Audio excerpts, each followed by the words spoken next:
Hi, today we're going on a real journey through time, right into the darkest and dirtiest corner of medieval Europe to find out what life was really like for an ordinary massage therapist.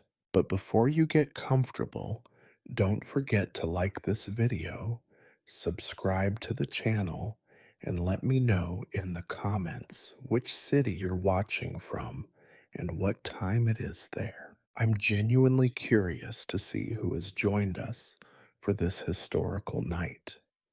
Now get cozy and let's begin. You wake up because there is no other option left. Your eyelids do not flutter open to a golden dawn, nor does the rooster's crow rouse you with picturesque optimism. Instead, the chill that crawls from the packed earth floor, finding its way up through the patchwork blanket you call your own, bites harder than any morning bird. It is not light that forces you into consciousness, but the cold, the dampness, and the persistent, mocking squeak of a mouse somewhere close to your head.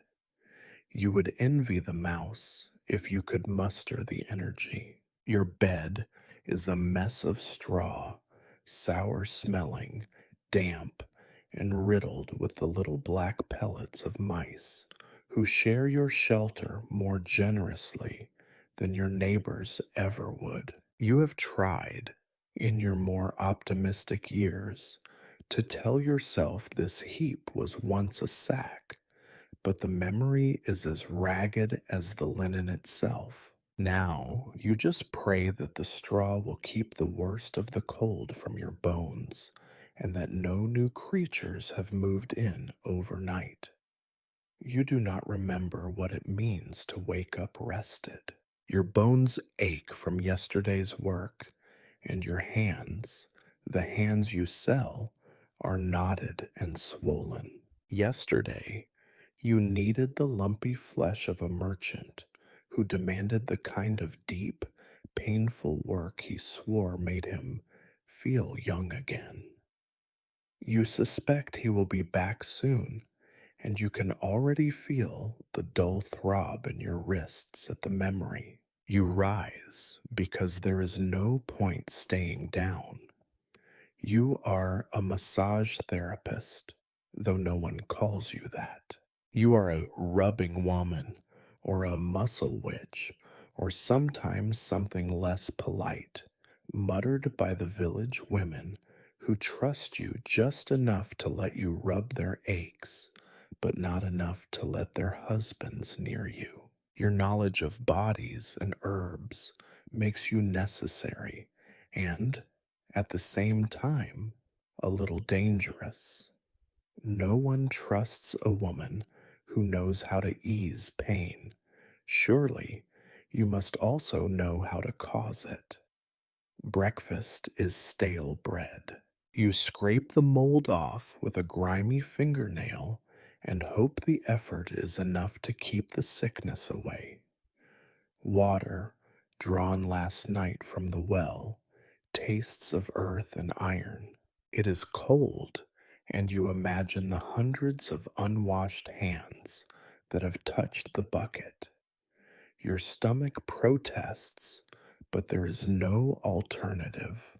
Hunger in this life is a companion you know better than any friend. You dress, a tunic that might once have been blue, now indeterminate in color, patched and threadbare, a symbol of your station.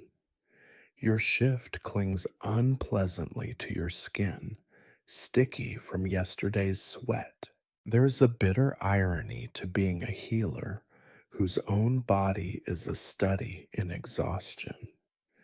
Your shoes are two misshapen pieces of leather tied around your feet with string. You consider yourself lucky to have them. Others in your street walk barefoot, their souls as tough and dark as old roots. As you step outside, The morning air bites your face. There is a heavy, sour fog in the alley where the night's refuse still steams. A cat, gaunt and mean eyed, stalks past you with an expression that says, quite clearly, "You are in my way." You let it pass. At least you have no competition from cats. They are better fed, quicker, and nobody asks them for healing advice. You glance back at your hovel. It leans dangerously to one side, its walls sweating with moisture, its windows blocked by whatever rags and boards you could scrounge. The roof leaks, and in a hard rain, you have to move your bedding, collecting water in whatever bowls and pots you have not yet pawned. The rent is cheap, but even so, some weeks you worry about whether you will have enough to pay it. The landlord, a hunched, rheumy eyed old man, sometimes comes to collect in the dead of night, hoping to catch you unprepared. Most days, you wonder why you bother to rise at all. No one is grateful for your work.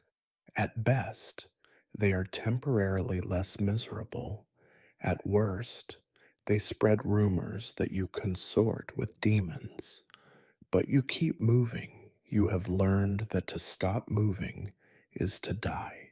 If you were to stay in bed, wrapped in your infested straw, you would never wake again, and no one would come looking for you, except perhaps the landlord, searching for what little you left behind. You begin your morning rituals, stretching your aching hands, massaging your own neck in the half dark, trying to remember what it was like before your body felt older than the trees outside the city walls. You scrape your tongue with a sliver of wood, rinse your mouth with water that tastes faintly of rot, and spit into the corner. Hygiene, you know, is a losing battle.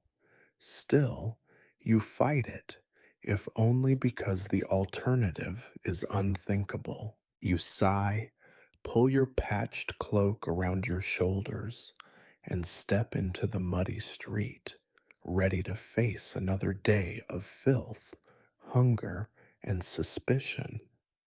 You are a massage therapist in the Middle Ages. You survive, and in this world, survival is the closest thing to success you will ever know. You think about breakfast as you walk across the gritty floorboards, your bare feet scuffing in the darkness. Breakfast, of course, is a word better suited to the tales told by the traveling minstrels. Tales of noblemen sitting at wooden tables piled high, with roasts and steaming bread, with honey and cream and fresh, clear wine. You have never seen such a table, not in your own home, nor in the houses of any of your clients, not even the merchant whose back you pummeled yesterday until your arms ached. What you have is a crust of bread, stolen from the mouth of time, and a cup of water that is only sometimes clear. This morning, the bread is harder than your fingernails and tastes of old air. You chew slowly, not because you savor it, but because your teeth are not what they once were. You cannot help but notice that every day there are fewer teeth to do the chewing, and those that remain are sensitive to the cold. You try to eat carefully, breaking off the smallest pieces, softening them with spit and a bit of water. The bread is laced with the taste of mold, greenish, bluish, mysterious mold, always growing, always winning.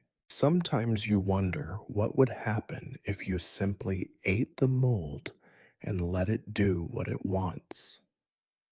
You have heard in whispers that eating certain kinds of mold can make you see visions, but more often it simply makes you sick. You cannot afford to be sick.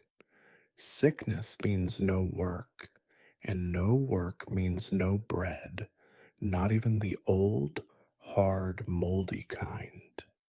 So you scrape off what you can and swallow what you must, all the while telling yourself that you are stronger than any fungus.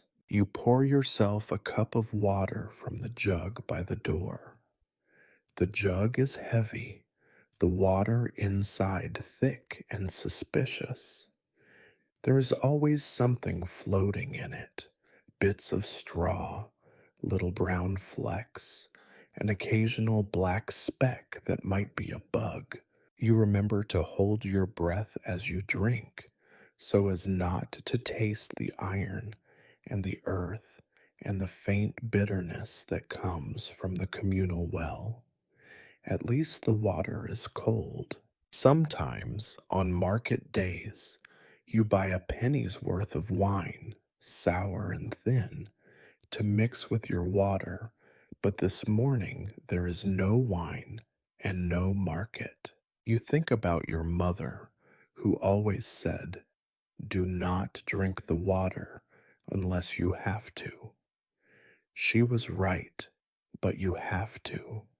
She died years ago, her stomach twisted in agony after one too many sips of the same well water. There was no healer to save her and no one to pay for prayers. Her end was a quiet, private thing, like most ends in this town. There are mornings when you wake with your stomach already grumbling, an empty pain that starts in your belly and echoes all the way to your spine. Today is one of those mornings. You eat anyway because you know hunger is more dangerous than bread, and thirst is more dangerous than bad water. Still, you dream sometimes of honey and cheese, or even a simple bowl of pottage with a sliver of onion and a scrap of salted meat. You remember vaguely a time when such food was not a dream, but you were smaller then, and the world was less cruel. You keep your breakfast brief. There is no sense lingering over disappointment. The sun is still low, hidden by the mist and the dirty rags that cover your window. You hear the sounds of the street, a distant shout, the clatter of wooden shoes on stone, a baby wailing for a mother who does not answer. Your neighbors are waking too, each of them crawling from their burrows, each of them searching for scraps. You go through your things, counting your fortune. There is one small loaf left, half eaten and already beginning to grow white around the edges. You wrap it in cloth, hoping to keep the mice out, but knowing they will find it if they want it. There are 3 coins in your purse, copper and dull. You keep them hidden, even here, because you know how easily things disappear. You have no salt, no cheese, no apples, no hope of anything better until your clients pay you, if they pay you at all. You glance at your reflection in a battered piece of polished tin hanging on the wall. Your face is hollow and tired. You touch the purple shadow under your eye and tell yourself it is only the light. Your hair is a wild mess, tangled and dull, a nest for lice and dreams. You rake your fingers through it, pulling out a few dead strands. It hardly matters. No one will look at you today with anything approaching kindness. You dress in your working smock, a heavy apron that covers your shift and your shame.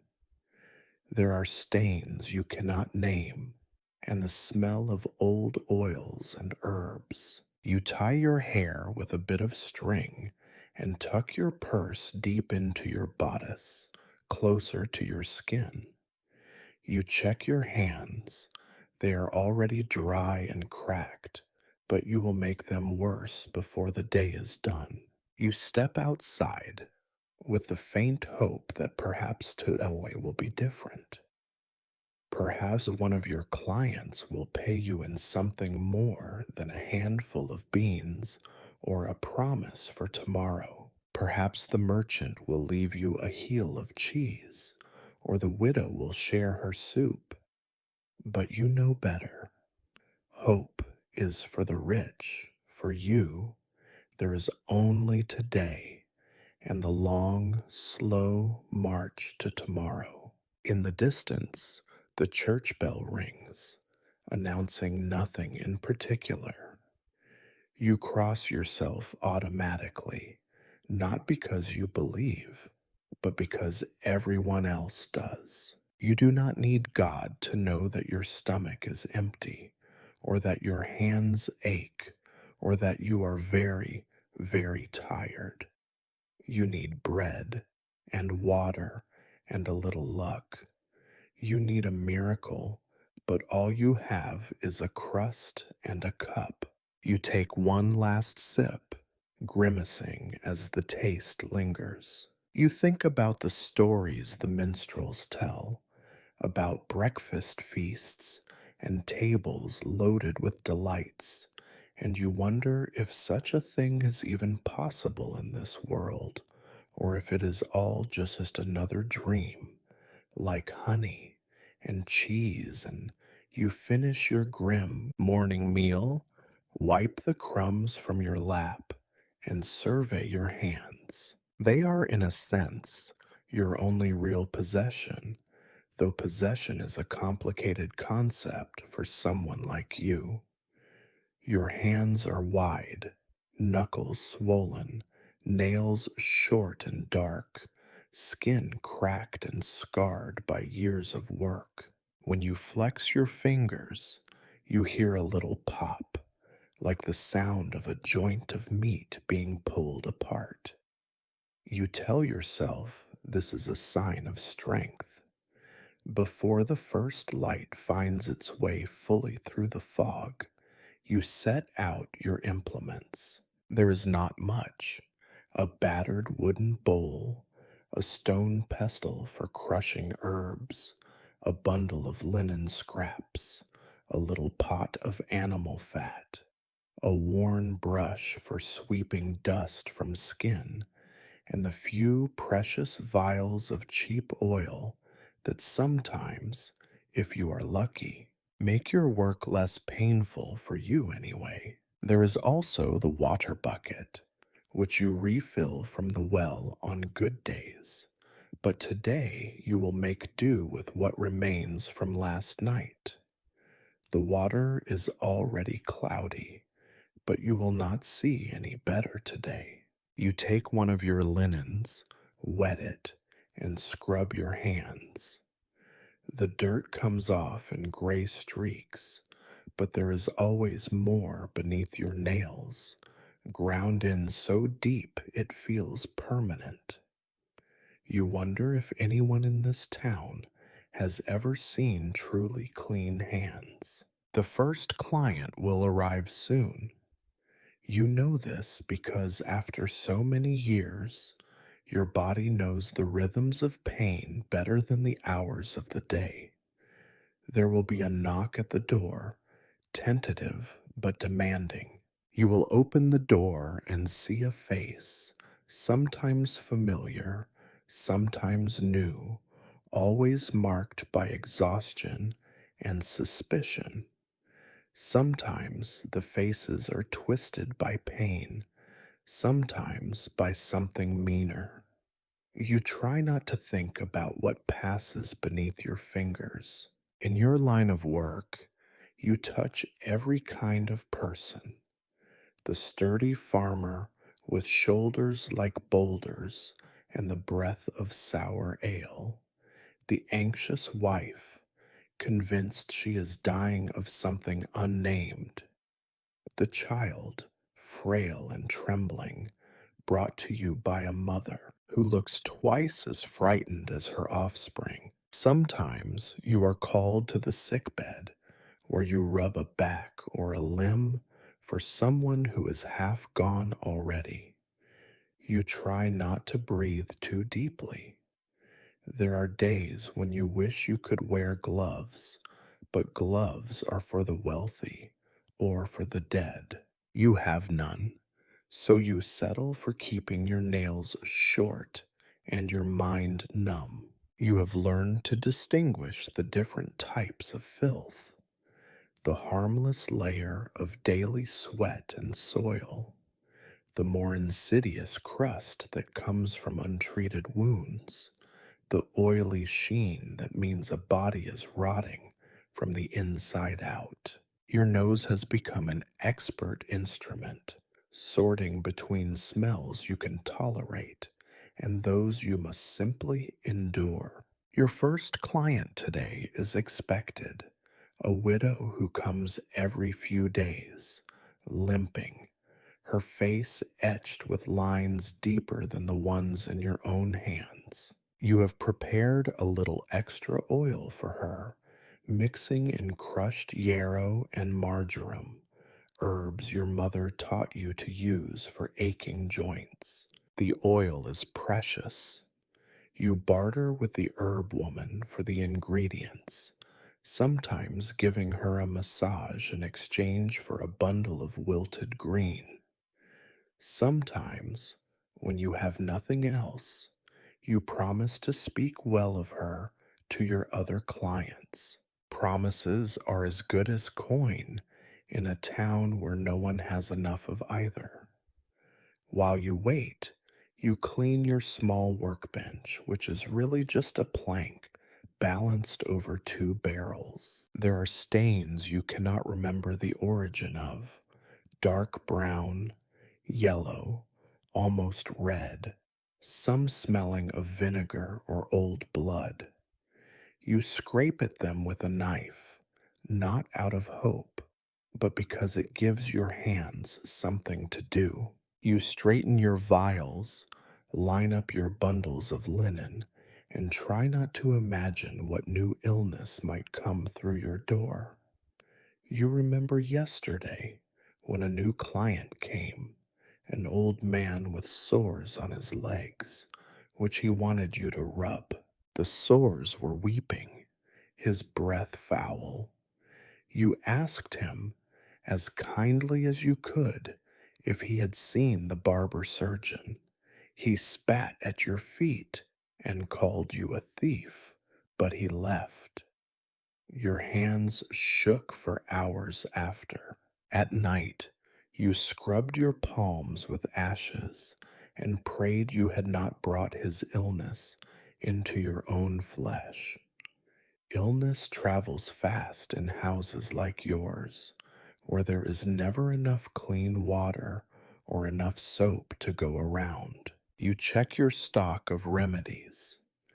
There is a little rosemary left, a pinch of dried thyme, a jar of rendered lard gone slightly rancid. You sniff at it, wrinkle your nose, and decide it will do. You have long since abandoned the idea of luxury. You work with what you have, and when you do not have enough, you make do with less.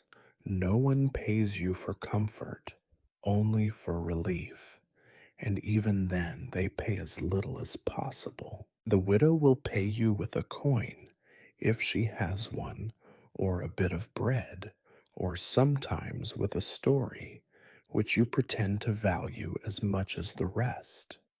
Stories are, after all, the only thing that make the day go faster. You have learned to collect them. Tales of husbands lost to plague, of children who left for the city and never returned, of nights spent listening for the sound of rats in the rafters. You check your hands again, flexing the fingers, stretching the muscles. They ache already, but they always ache. You whisper a little curse, nothing serious, just a superstition from your mother, meant to keep away the worst luck. You do not really believe it works, but it feels better than nothing. There is a knock at the door, tentative but unmistakable. You take a deep breath, rub a bit of oil into your palms, and open the door to the beginning of another day, a day of skin and sweat and pain that is never really healed, only made bearable for a little while. This is your work. You do not expect thanks. You do not expect comfort. You expect only more pain, more dirt, and the endless cycle of bodies that need you and despise you in equal measure. You smile because it is easier than explaining why you do not. The day has begun. Your hands are ready for whatever comes through the door. The knock is gentle, as it always is. You have come to know each client by their knock. The merchant thumps with the impatience of coin jingling in his purse. The farmer pounds, always with dirty hands, as if he expects to be ignored. The widow, though, taps lightly, as if she might apologize for her very existence. Sometimes you think she wishes she could disappear into the fog that hangs between the crooked rooftops of your street. You open the door, pulling your rough shawl tighter around your shoulders. The morning cold rushes in, but the widow brings her own chill, a kind of sadness that seems to settle in the air wherever she goes. Her name is Agnes, but in your mind she is just the widow, the way everyone else is, the merchant, the miller, the baker's wife. You have learned that in this town, names are only important until they are not. She is thin, hunched, her body bent by years of labor and more years of grief. Her hands, gripping her walking stick, are as gnarled as the roots of an old tree. You nod, gesture for her to enter, and she shuffles across your threshold, careful not to disturb the meager order of your room. She sits on your stool, breathes out with a sigh. You see the way her shoulders slump. Her body is tired in every way a body can be tired. She looks at you, her eyes rimmed red, her cheeks sallow. "It is the hips again," she says, her voice barely above a whisper, as if her pain might grow worse if anyone heard it. You nod again, say nothing. You know her pain. It is a familiar ache, the kind that creeps into the bones, settles there, and refuses to leave. You have your own aches, but hers seem to fill the room. The weight of a life lived in service to others, first a husband, then children, now no one at all. She lost her husband to the sweating sickness, one of those mysterious plagues that sweep through towns like a broom, clearing out the weak and unlucky. Her children are gone, one dead before his first winter, another vanished into the army, never to write. You fetch your oil, warmed by the morning fire, and let a drop fall onto your palm. It is thin, but the scent of marjoram and yarrow is enough to cover the worst of the lard's rancid undertone. Agnes shifts, lifting her skirt just enough to bare her knee. Her skin is pale, veined with blue, spotted with the bruises and blotches of old age. You begin your work. Your hands know this body, every lump, every twist, every hooded knot of pain. You press gently at first. She winces, but does not protest. You know, she says, her voice trembling, I once danced. We all did before everything. She does not finish. She does not need to. You know how quickly joy can drain from a life when survival is the only thing left to think about. As you work, you let her talk. She tells you the story she always tells, as if repeating it might make it less true, of the years before the plagues, when food was just a little more plentiful and people still believed in good years. She speaks of marriage, not love, but comfort, she says, with a crooked smile. Better than being alone, but not much. You say nothing. You know that love is for stories. Comfort, for most, is all there is. She tells you about her daughters, sent away to work as maids in richer houses. They will have better chances than I did, she lies, because you both know that most girls end up not with comfort, but with someone else's sorrow. The town is full of women like Agnes, women who wake up cold, hungry, and alone, who remember dances they barely attended, weddings that were more transaction than celebration, and children who never lived long enough to make up for the pain of birthing them. Your hands press deeper. You feel the grit under her skin, the heat of swelling, the coldness in her toes that means the blood does not reach there so well anymore. You have magic hands, she sighs. You do not answer. Magic is a word thrown at you with both praise and suspicion. You know it is not magic.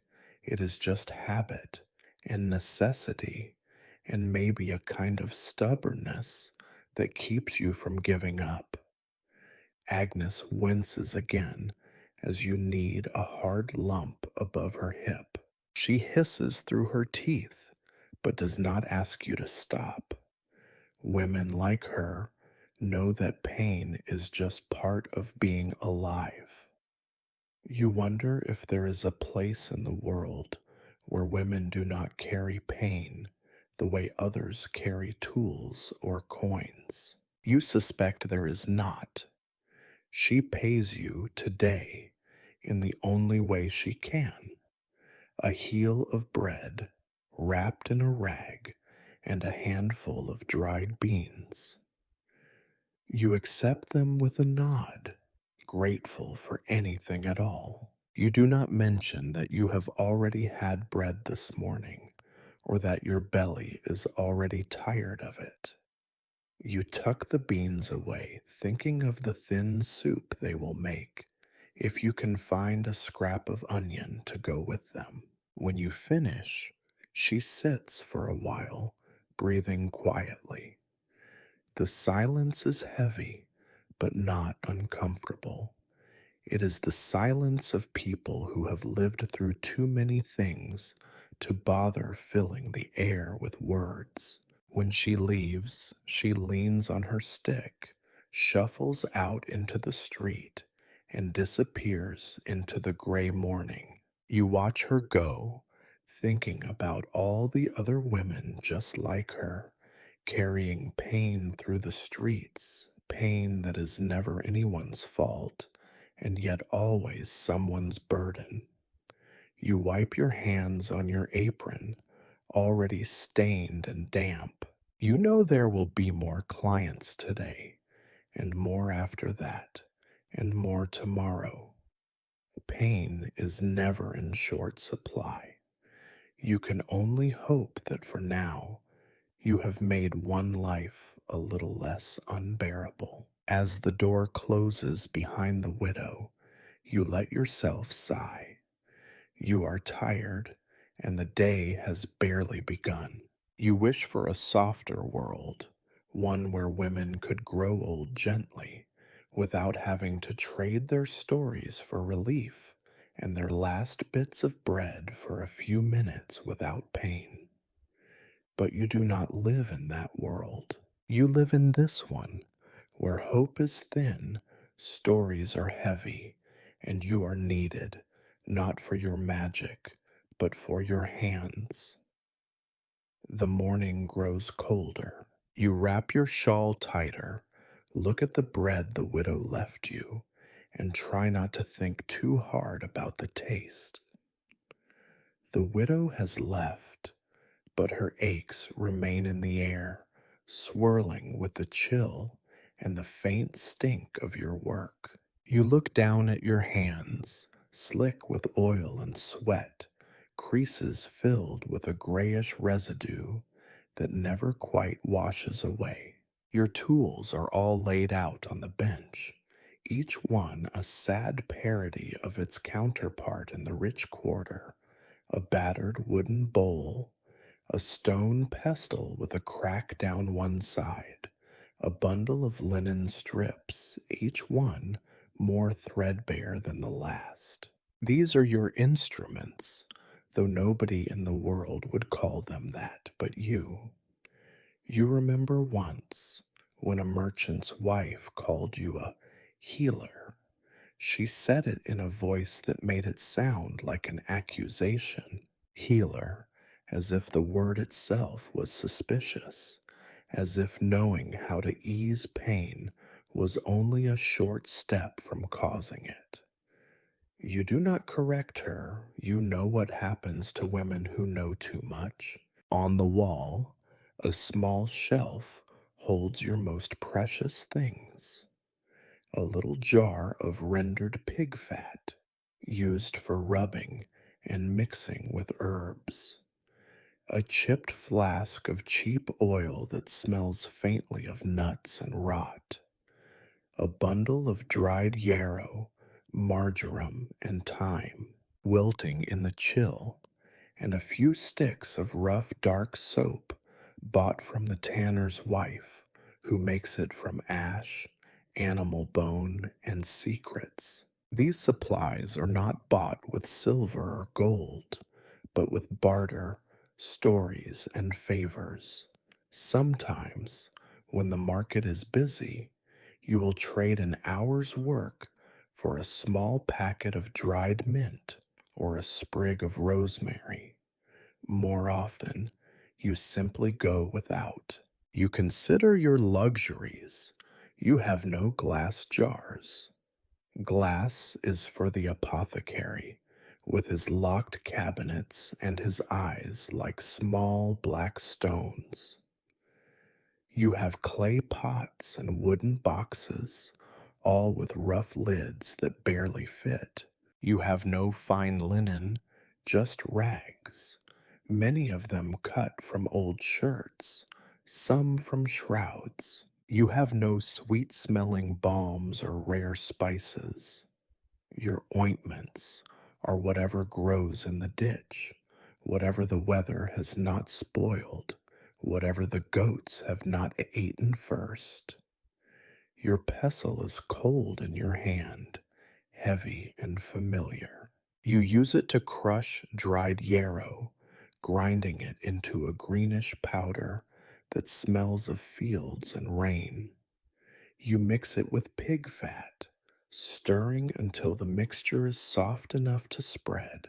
You use your fingers, because spoons are too precious for anything but eating, and besides, Your hands know better than your eyes when the paste is ready.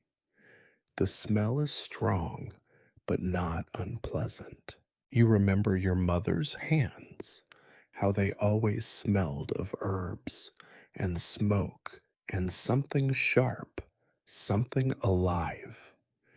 You keep a knife nearby, dull but serviceable. You use it to scrape away dead skin, to cut bandages from old cloth, to scare off rats that come nosing around your stores.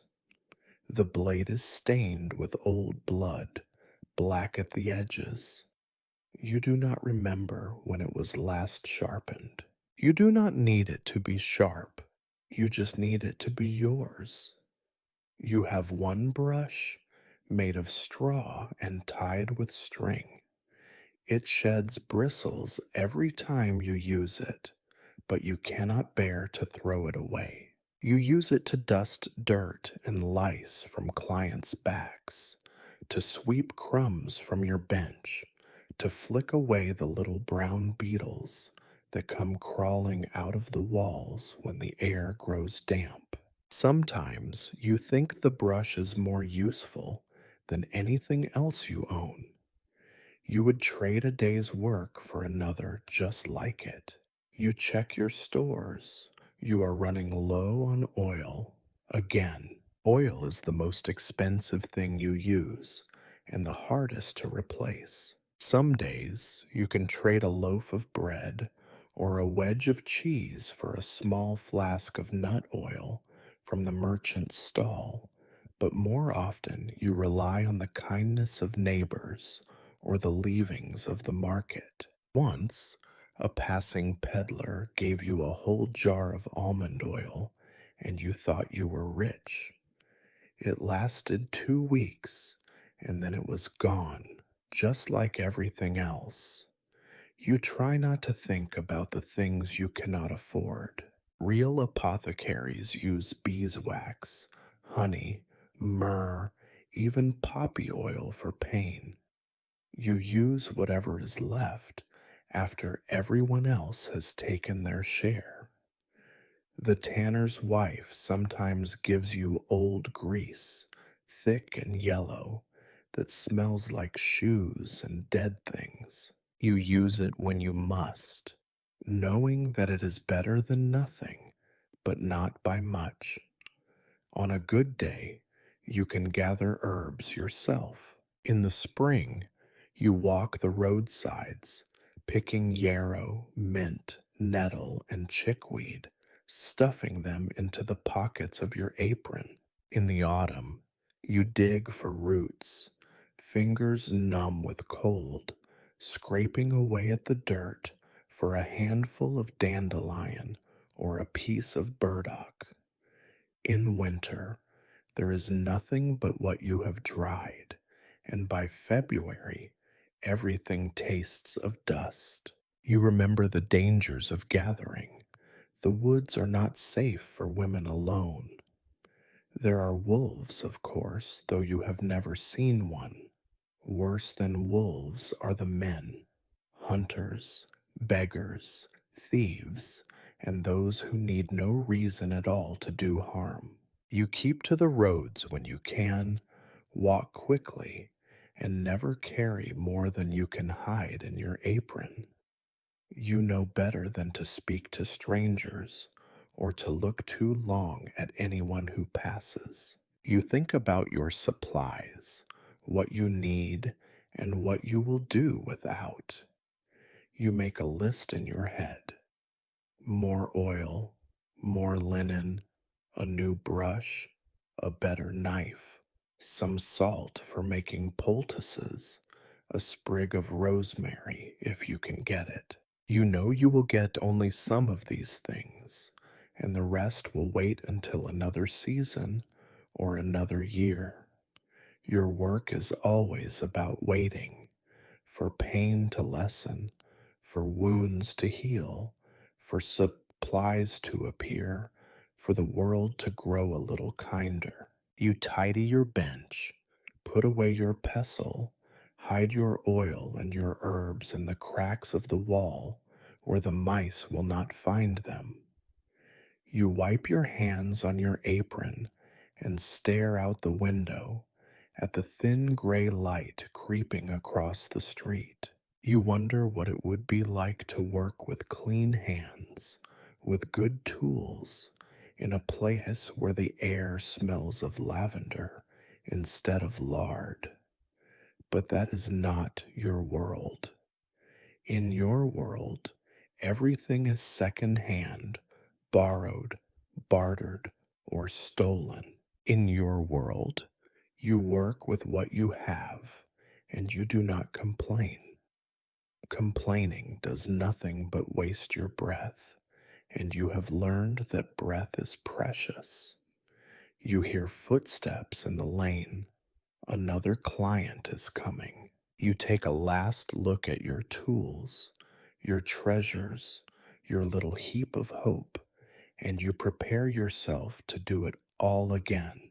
You hear the heavy tread before you see the robe, a swish of coarse wool against mud, a soft grunt, and then the knock, deliberate, loud, the kind that expects to be answered. There is only one person in your world who knocks like that, and he comes not with bread or beans, but with the unmistakable air of sanctity and the more pungent odor of old sweat and incense. Brother Matthew stands in your doorway, looming in the gloom, framed by the warped wood and the morning mist. His robe, once black, is now a patchwork of grays and browns, mended with twine and hope. His hair is cut in the tonsure, a bald circle ringed by tufts, and his cheeks are flushed with the effort of the walk. He is not young, not old, just the sort of ageless that comes from a life spent neither fully hungry nor ever truly satisfied. You nod, step aside, and let him in. The monk ducks his head, mutters a prayer, whether for you or for himself, you never know. He settles himself on your stool, sighing as if the act of sitting is both a relief and a defeat. You have worked on him before. You know the shape of his pain as well as you know the knots in your own back. The long hours bent over manuscripts in a cold stone cell have warped his spine into a curve, a question mark that has no answer. His shoulders droop, his neck aches, and his lower back is a battlefield of old wounds, earned not in war, but in the war of words and prayer. Good day, sister, he says, though you are not his sister, nor anyone else's. His voice is warm, but his eyes flicker around your little room, as if expecting the devil himself to pop out from behind your herbs. You answer only with a nod. You do not use words when you do not have to. Words are dangerous, especially when the church is involved. He removes his outer robe, exposing his thin shirt and the pale, bumpy skin of his back. You see the purple bruises left by his own hands. He believes in penance, in pain, as the road to salvation. You believe only in pain as a fact of life. You oil your hands, careful with the last drops of the precious stuff, and begin to work along his spine. He exhales, a long, slow sound, and for a few moments there is silence, just the soft, wet slap of your palms and the crackle of his bones. He is quieter than most. Perhaps it is all the time spent in silent prayer, or perhaps you think He knows better than to speak too freely in the home of a woman like you. Today, though, his tongue is loose. I hear the bishop is ill again, he says, voice pitched low, conspiratorial. Some say it is the gout, others say he has been cursed. You do not answer. You have learned that when monks bring gossip, it is never innocent. Still, you let him talk. He complains about the cold in his cell, about the dust in the scriptorium, about the price of candles and the selfishness of the abbot. He complains most, though, about his back, the pain that wakes him at night, the ache that keeps him from kneeling in prayer, the burning in his thighs after a day spent hunched over old Latin. He has tried the prayers, the relics, the holy water. None of it works. Your hands, though, they work. He tells you this as if it is a secret. You find the knots, the deep ones, and press until he gasps. You must have learned this from someone, he says, half joking, half accusing. Not every woman knows such things. His voice lingers on the word woman as if it is a crime. You remind him, gently, that your mother was a healer before you, and her mother before her. He nods, but you see the suspicion flicker in his eyes. As you work, he relaxes, and the conversation shifts. There is talk, he says, that a woman in the next village was caught making poultices from nightshade. The priest says she is a witch. They are talking about a trial. You feel your hands tense. You know better than to show fear, but the words worm their way into your mind. You are careful, always, with your herbs. Nightshade is a line you do not cross. Not openly, at least. Brother Mathieu does not notice your silence, or perhaps he chooses not to.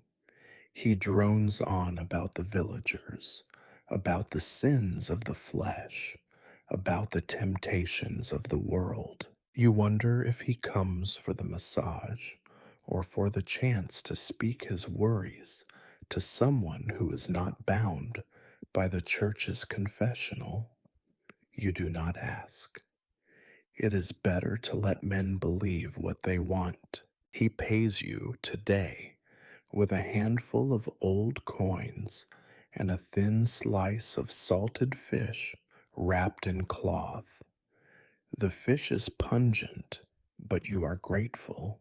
Protein is rare in your world, and you can stomach the taste if it means one day less of pure bread and beans. He blesses you before he leaves, making the sign of the cross in the air, as if to ward off the spirits that must surely haunt a woman who touches men for money. You watch him go, his shoulders a little straighter, his step a little lighter. You wonder if he ever thinks about the dangers he brings with his talk, his prayers, his thinly veiled threats. You wonder if he cares. You wipe down your bench, scrub your hands with what is left of your soap, and rinse them in the cloudy water from your bucket. The water stings your cuts and leaves a bitter film on your skin. You know it is not enough to keep you safe, but it is all you have. You scrub anyway, muttering the old words your mother taught you. Not prayers exactly, but not curses either. Words for health, for luck, for hiding in plain sight. You look around your room, your workshop, your sanctuary, and your prison. You count your coins, your scraps, your luck. The monk's fish sits on the shelf, a rare luxury in a world that does not forgive women who are too clever, too skilled, too needed. You prepare for the next client. Pain never waits long, not in your town. You keep your head down, your mouth shut, and your hands busy. You survive. You might think that a healer, a massage therapist, a person who spends her days kneading other people's flesh would be obsessed with cleanliness. The truth is, you are obsessed, but obsession is not the same as success. Your world is built on dirt, caked under fingernails, streaked across faces, hiding in every wrinkle, every crevice, every bowl and bucket and blanket. Dirt is the constant, not the exception. After each client, you perform the same ritual, as sacred and doomed as any liturgy in the church. You gather your rags, now oily and stained, and bring them to your tiny hearth, where you boil what you can in a battered iron pot. Water, once clear, quickly turns a cloudy gray, flecks of fat and herbs floating on the surface. You watch as the steam rises, thick with the smell of yarrow, pig fat, and old sweat. It never truly smells clean. You stir the water with a stick, poking at the rags as if you can force out the disease with nothing but willpower. Soap is a treasure. You use it sparingly, a little sliver at a time, always hoping you will find another in the bottom of a drawer or be given one by a grateful client. The soap from the tanner's wife is sharp and gritty, smelling of ashes and dead animals. It burns when it touches the raw cracks in your skin.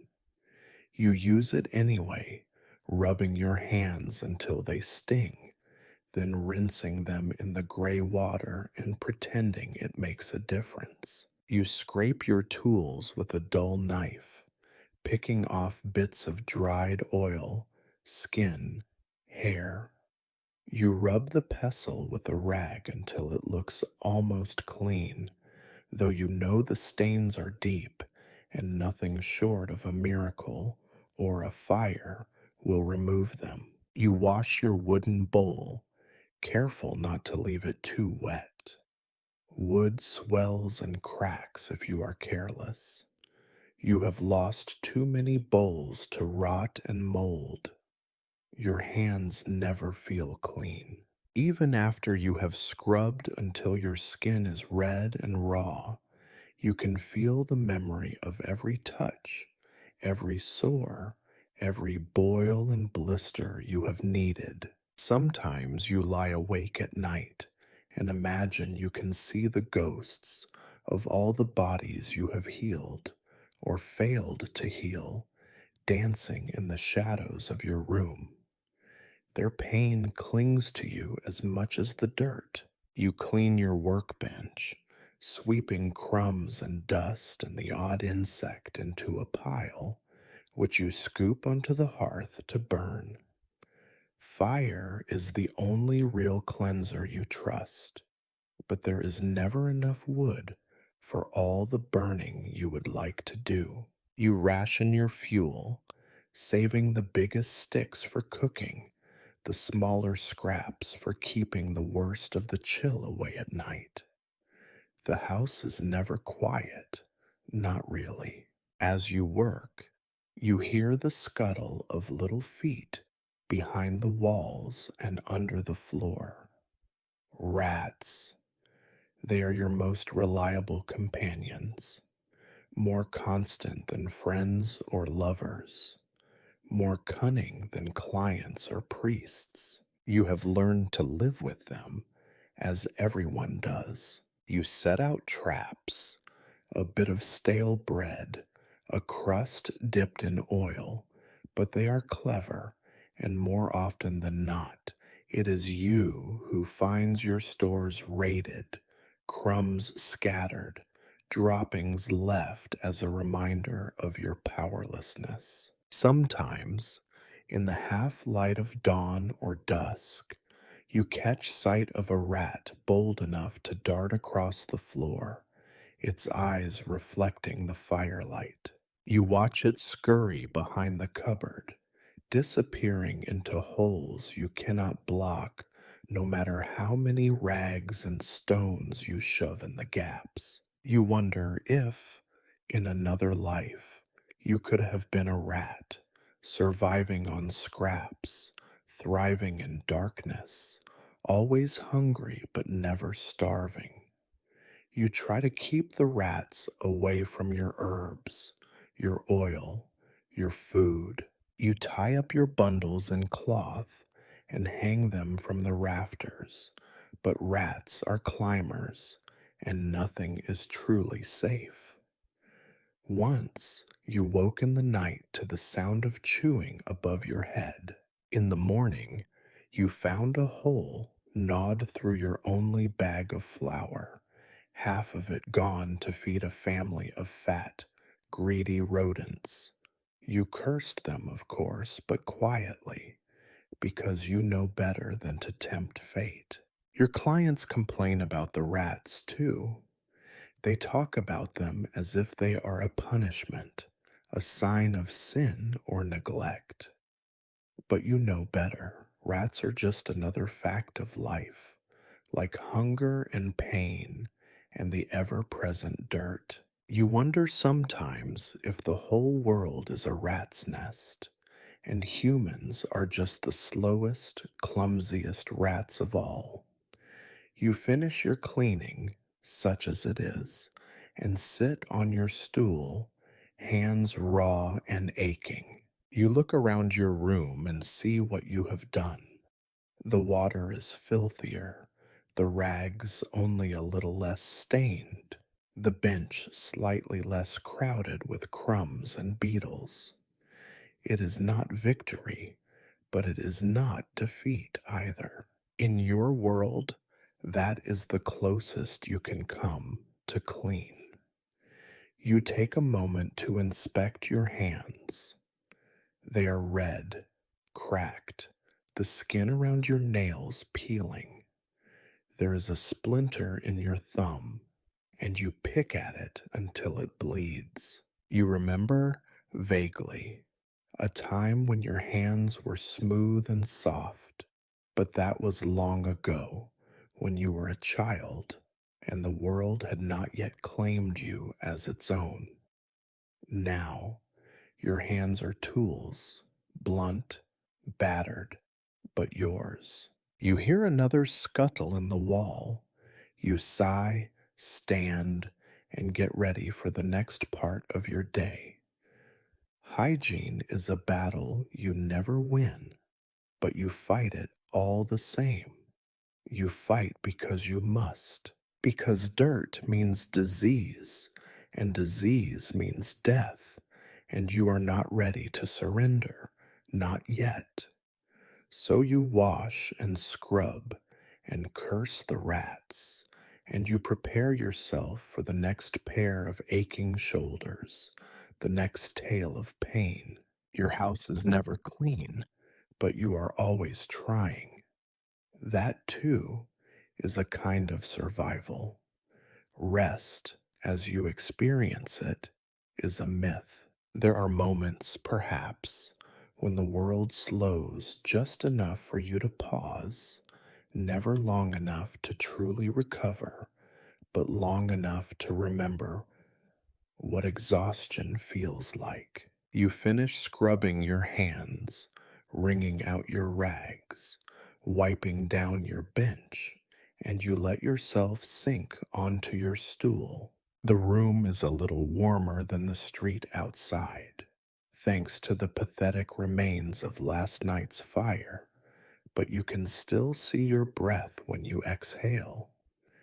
You try to close your eyes and let your muscles slacken, but even inside, rest is elusive.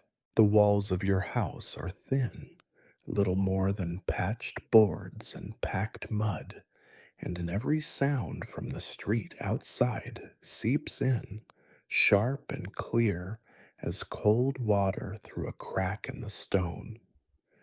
The city is always awake, even when its people are tired. You can hear it now, the clatter of wooden shoes on cobblestone, a baby crying 2 houses down, the shriek of a woman berating her husband, the low, muttered curses of someone who has dropped something in the gutter and is now searching for it in the filth. You catch scraps of conversation, bits of gossip carried on the damp air. Your neighbors talk to each other in voices pitched just loud enough for you to hear. Sometimes it is about you. They call you the rubbing woman, the witch's daughter, the healer who is never sick. You know every rumor they tell, that you have secret lovers, that you know how to curse a man's crops or make his wife barren, that you speak with the rats and barter with the spirits who live in the well. The stories are old, but they are not harmless. You have seen what happens when suspicion turns to anger, and you are careful never to give them more ammunition than they already have. The children are the worst. Packs of them, always running through the alleys, laughing and shrieking, throwing stones at anything that moves. They know which windows belong to the weak and the strange, and they delight in banging on your shutters, calling you names their mothers told them never to repeat. Once you caught one with his hand in your herb basket. He spat at you when you tried to chase him off. You try to ignore them, but their cruelty is persistent, always finding a way to pierce the thin armor you have built around yourself. You hear your neighbor's door slam, the familiar rhythm of her wooden spoon thumping against a pot. She is one of the few who will speak to you, though only when no one else is watching. Her name is Isabeau, and she is a widow too, but tougher than most. You have traded with her sour milk for your stale bread, her onions for your advice about her aching feet. She believes in your skills, though she would never admit it in public. Sometimes, when the day is not too busy, Isabeau will join you for a few minutes, sitting on your stool while you rub the stiffness from her calves. She tells you stories, never her own, always about someone else, always with a tone of gleeful malice that is almost admirable. Today, you hear her voice from the alley, raised in argument with a neighbor over a spilled bucket of slop. The words are sharp, but the laughter that follows is real enough. You wonder, not for the first time, if her gossip is her true currency, more valuable than any coin. You wish sometimes that you could disappear into the street, become just another face among the many. But you are marked always by your work, your solitude, your oddness. People need you, but they do not trust you. They come to you with their pain, but they leave with their suspicion intact. The line between healer and outcast is thin, and you walk it every day, careful not to slip. Rest you decide, is not just the absence of work, it is the absence of fear. You have not known that kind of rest for as long as you can remember. Your break is interrupted by the sound of children shouting, closer this time, just outside your door. They are arguing about a game, voices rising until you can hear the slap of hands and the crack of a stone against wood. You tense, waiting for the inevitable. There is a pause, a moment of silence, and then a rock bounces off your door, rattling the planks. You sigh, stand, and push open the door, glaring at the little mob of grubby faces.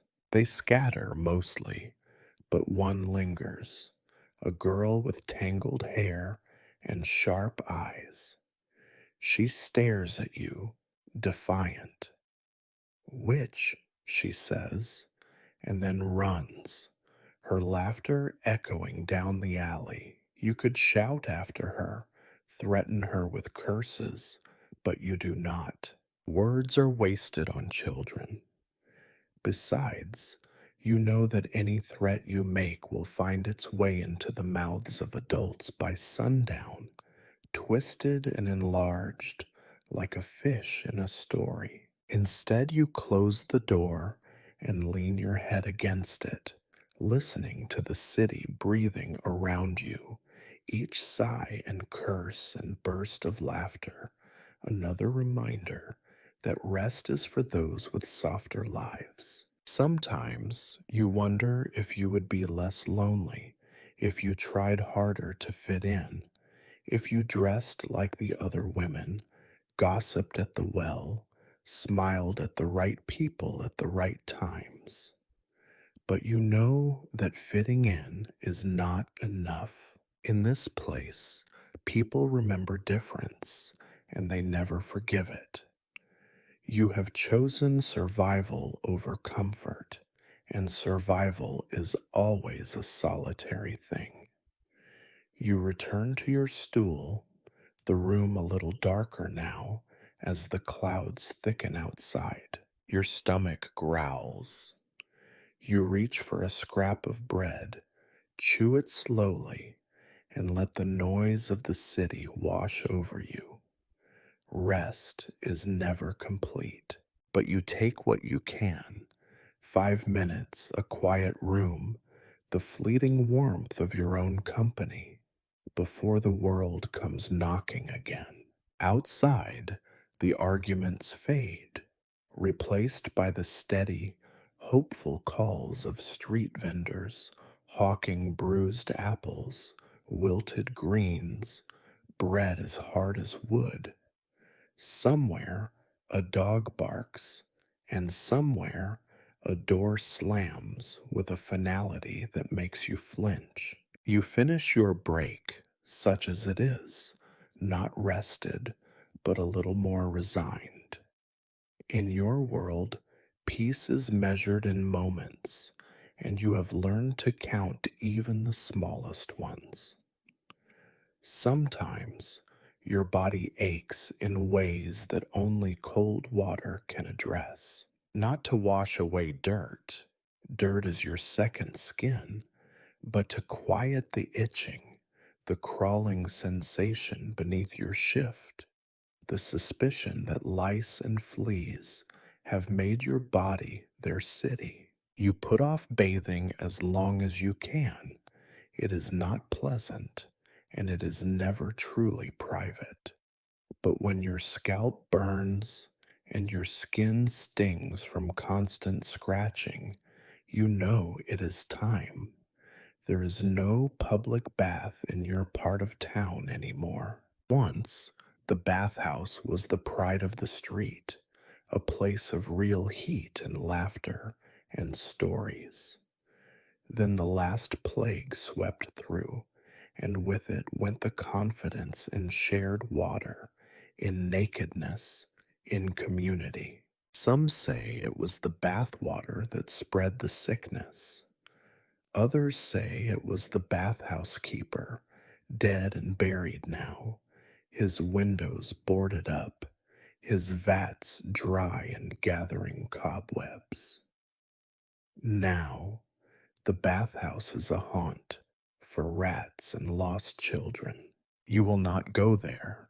Instead, you bathe as you have learned to do, in your own small, splintered tub, barely deep enough for your knees. The water is cold, always. To heat enough for a bath would require more wood than you burn in a week. So you take what the well gives, sometimes a trickle, sometimes a muddy jug, and fill your tub as much as you can. On the best days, you have enough left over to soak your feet. On the worst, you settle for a quick rinse and a muttered curse. You undress quickly, hating the look and feel of your own skin, the bruises from your work, the scratches from your nails, the red welts left by fleas. You sit in the water, drawing your knees to your chest, and shiver. The cold bites harder than any soap ever could.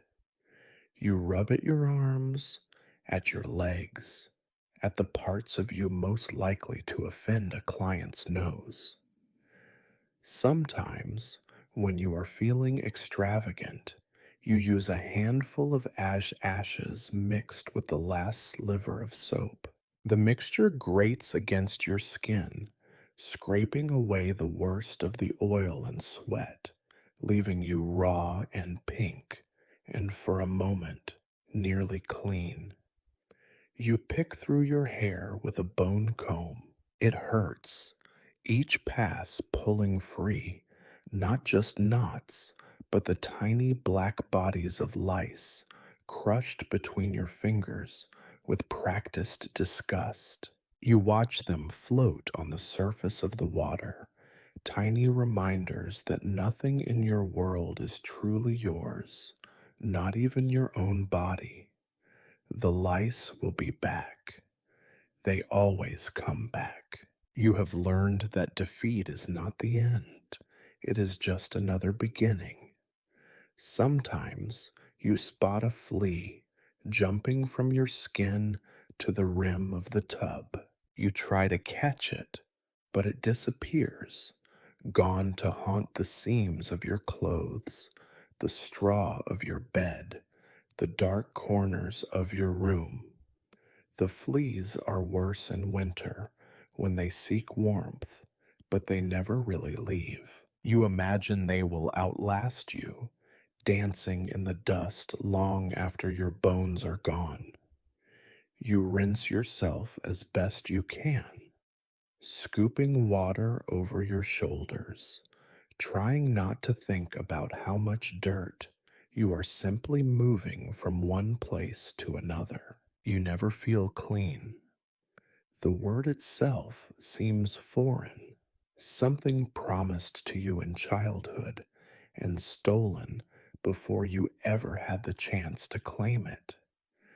The only people you have seen truly clean are the dead, washed and dressed for burial. Sometimes you wonder if that is the final gift of death, one good bath before the end.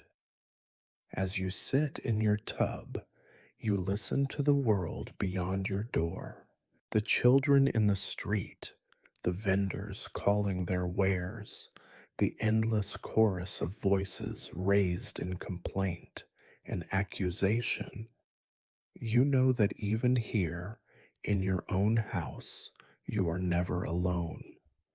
Privacy is a luxury you cannot afford. If someone were to walk in, they would see nothing worth noticing, just another woman, naked and shivering, scrubbing at skin that will never be white enough, never soft enough, never truly clean. When you are done, you stand, water streaming down your legs, and reach for your towel, a ragged square of linen, damp from its last use, but better than nothing. You dry yourself quickly, teeth chattering, and dress in your least filthy shift. You wring out your hair, pin it back with fingers stiff from cold, and dump the bath water out the back door, watching it soak into the earth, dark and murky, feeding the weeds that grow along the foundation. You do not feel refreshed. You feel exposed, vulnerable, a little more aware of every ache and sore. You glance at your hands, red from scrubbing, and wonder how many more baths you will take in your life. Not enough to make a difference, you suspect. Your house smells now of wet linen and wood smoke and the sharp tang of lye. You open the window a crack, letting in a gust of cold air that makes you regret the decision immediately. You close it again, shivering, and look at the puddle on the floor where your bath leaked. You wipe it up with your towel, then hang the towel over the hearth to dry, hoping it will not freeze overnight. As you clean up, you hear a tap at your door. Someone needs you. There is always someone who needs you. You take a last look at your reflection in the battered tin mirror, your face pinched and pale, hair damp, eyes rimmed with exhaustion. You are clean by your world's standards, which means you are only a little less dirty than usual. You sigh, pull your shawl over your shoulders, and prepare to return to the work that dirties you all over again. Bathing, you have learned, is not a ritual of renewal. It is just another chore, like scrubbing a bench or boiling your rags, necessary, tedious, and always, always unfinished. Evening creeps across the city, not with peace, but with a kind of grudging surrender. The light outside fades to a dull bruise, and you feel it seep into your bones. The air grows heavier, damp with the promise of rain or rot. Sometimes you cannot tell the difference. It is at this hour that the street changes. The careful, anxious bustle of daytime gives way to something looser, wilder, and more dangerous. This is when you are most on guard. You tidy your space, knowing that the next client will not care whether your linens are clean or your floor swept, but unable to break the habit. You lay out your last scraps of oil, your jar of lard, and a rag that once belonged to your mother. Your hands shake, not with tiredness, though you are tired in a way that never leaves you, but with nerves. Evening work is always a risk. He comes as they always do, with a stumble and a slur and a smell that enters the room before he does. Tonight's client is a man from the docks, a laborer whose name you have never learned. He pays in copper when he pays at all, and he always arrives drunk. His boots leave muddy streaks across your floor. His breath leaves a cloud of sour ale and rotten teeth in your tiny room. He is loud in the way that only the half-blind and half-broken are. A man with too much strength left in his fists and too little kindness anywhere else. He sits on your stool, sprawling in a way that claims more space than you have. Evening, healer, he says, his mouth twisting around the word as if it pains him. He laughs at his own joke.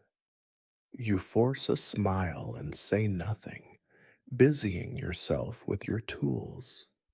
You do not ask what aches. You know what aches: his back, his shoulders, his pride. You begin your work, careful not to lean too close, keeping your hands light at first. He grunts, grumbles, demands more pressure. You obey, though your hands already protest, the bruises from the morning still raw beneath your skin. He talks about nothing, about everything, about the fish he did not catch, the wife who does not love him, the money he cannot keep in his purse. You nod, say little, keep your eyes low. Then, as always, the conversation changes. He asks about your life.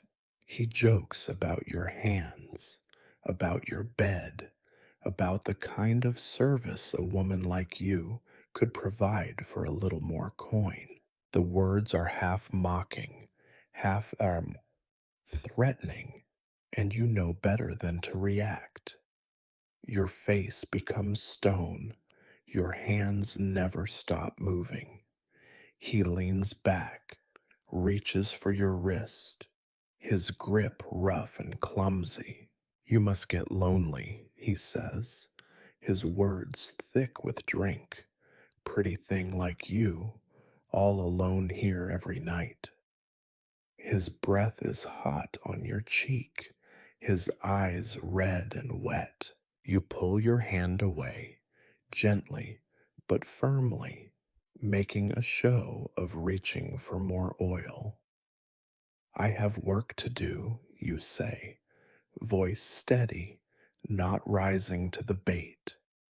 You have learned this script: always calm, always polite, never provoking, never promising. It is a dance as old as the city itself, one you have watched other women fail to finish. He laughs, but his laughter is edged with something sharp. You think you're too good for the likes of me? The question is a challenge, but you do not answer. Instead, you return to your task, pressing harder now, using the pain to distract him. He flinches, curses, but the threat recedes, at least for now. You do not relax. You know how quickly a joke can become a demand, how quickly a demand can become something worse. The city is full of stories: women dragged from their homes, women beaten, women burned. You do not want to be a story. When the work is done, you step back, wipe your hands, and hold out your palm. He fumbles for a coin, drops it on the floor, laughs as you stoop to pick it up.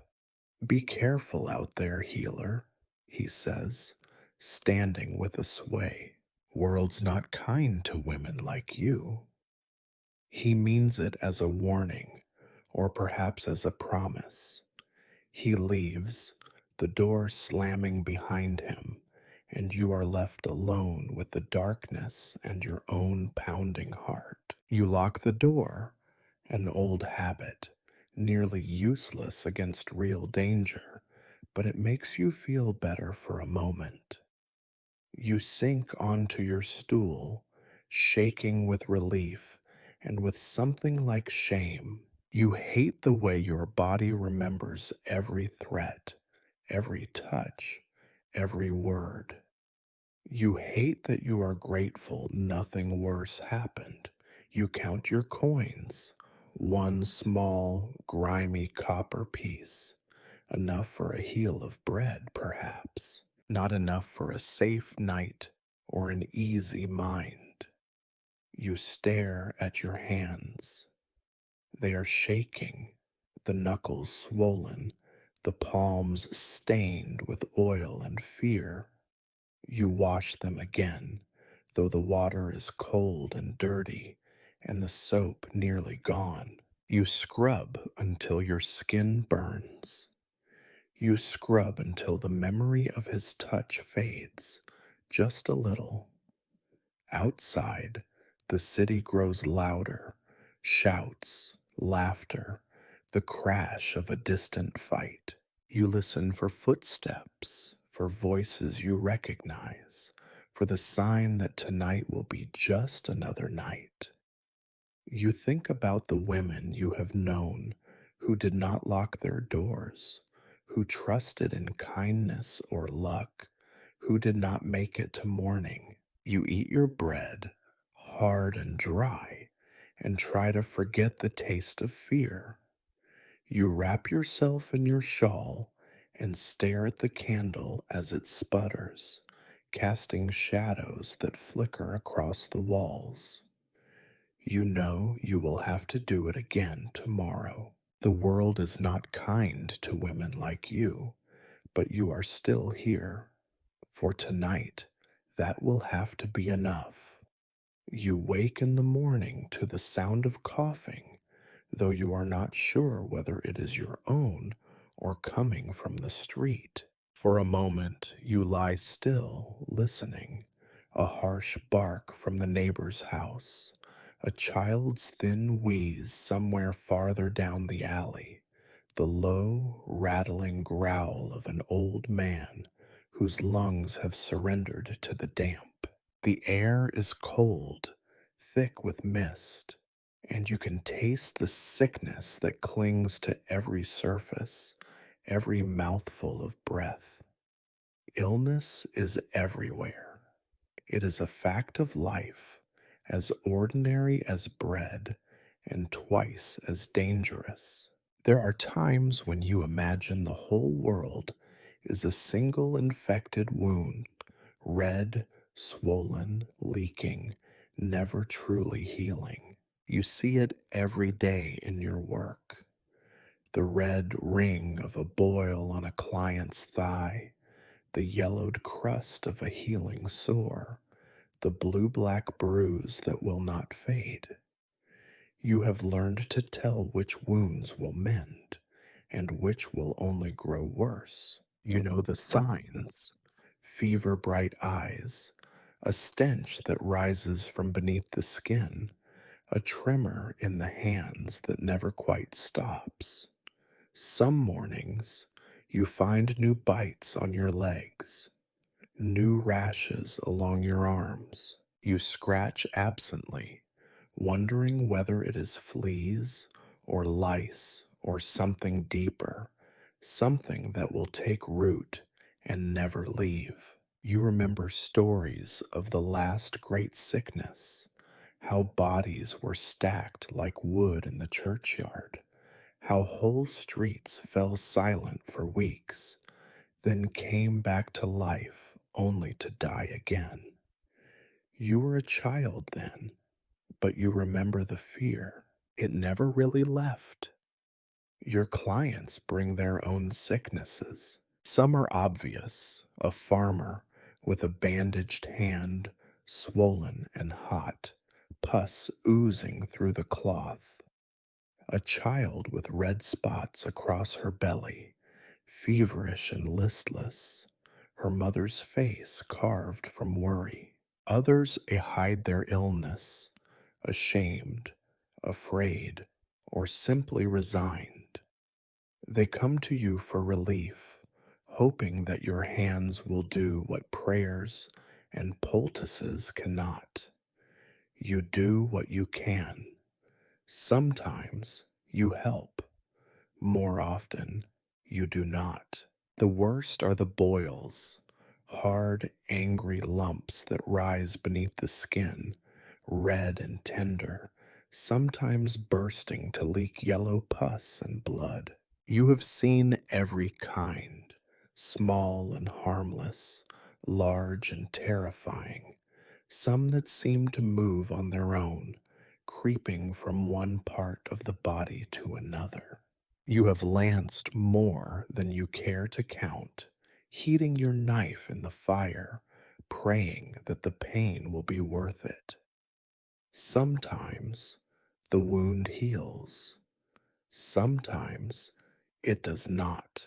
You remember one woman, a baker's wife, who came to you with a boil on her neck, so large she could barely swallow. She begged you to help, tears in her eyes, her breath sour with fear. You did what you could, washed your hands, heated your blade, pressed until the skin split and the foulness oozed out. She screamed, but did not fight you. When it was done, you packed the wound with herbs, wrapped it tight, and prayed. She died 2 days later, her throat closed by swelling, her face blue and still. You did not attend the funeral. The neighbors whispered that you had killed her, and for weeks you saw suspicion in every glance. There are times when you wonder if the rumors are true, if your work brings death as often as it brings relief. You wash your hands until they bleed, scrub your tools with vinegar and ash, burn your soiled linens in the hearth when you have enough fuel. Still, you know it is not enough. Disease slips in through cracks, rides in on the breath of a coughing client, hides in your own body, waiting for the moment when you are too tired, too careless, too unlucky to fight it. Fear of contagion is your constant companion. It sits beside you as you work, whispers in your ear as you touch another's skin, lingers in your dreams. You know what happens to those who are blamed for spreading sickness. The last healer in your district was driven out, her house burned, her name cursed for a generation. You do not want to join her. Still, you do what you must. When a child comes to you with a fever, you press cool rags to her forehead, mix willow bark in water, and pray it will help. When a man arrives with sores on his legs, you clean the wounds, pack them with herbs, and hope he will walk again. When your own throat aches, you drink weak tea and tell yourself it is nothing. You keep your distance when you can. You avoid the market on the busiest days. Step aside when someone coughs. Turn your face away from the sickest clients. But you cannot avoid everything. To work is to risk. To live is to risk. At night, you dream of pustules bursting, of blood and pus, and the cold, cold bodies of those you could not save. You wake in the dark, covered in sweat, listening to the city cough and choke and wait for morning. The fear is always there. You survive not because you are brave, but because you are stubborn. You stare at your hands, turning them over in the weak morning light. They are scarred, lined with old wounds, stained with secrets. You wonder how many more lives you will touch, and how many will blame you when the sickness comes. Outside, the coughing continues. The city breathes, slow and ragged, never quite healed. You stand, gather your tools, and get ready for another day, a day of boils and fever and the constant, gnawing dread of contagion. Suspicion is as common in your street as dirt, as persistent as hunger. It lives in the corners of every conversation, drips from every side-eyed glance. You are a healer, which is never a safe thing to be. You are a woman alone, which is worse. And you are different, too quiet, too knowledgeable, too necessary. These things mark you, make you a target for every rumor, every whispered warning. It starts small, as these things always do. You notice the way your neighbors pause when you pass, their voices dropping, their eyes flickering over you as if you carry a visible stain. They talk about the illnesses you cannot cure, the clients who die despite your care. When a child falls sick, it is blamed on the bad air. But when an old man dies after you visit, there are mutters. Maybe you brought the sickness. Maybe you sent it. Your hands, once praised for their skill, are now watched with wary suspicion. The market is worst. You move between the stalls, clutching your meager coins, looking for the cheapest onions, the least moldy bread. The women behind the counters watch you, heads bent together, their whispers sharp as knives. Once you reach for a turnip, and the woman selling it pulls her basket away. That one's for someone else, she says. But you see the way her eyes cut to your hands, the way she crosses herself as you turn away. You leave empty handed, anger and fear curdling in your stomach. It does not help that you know things.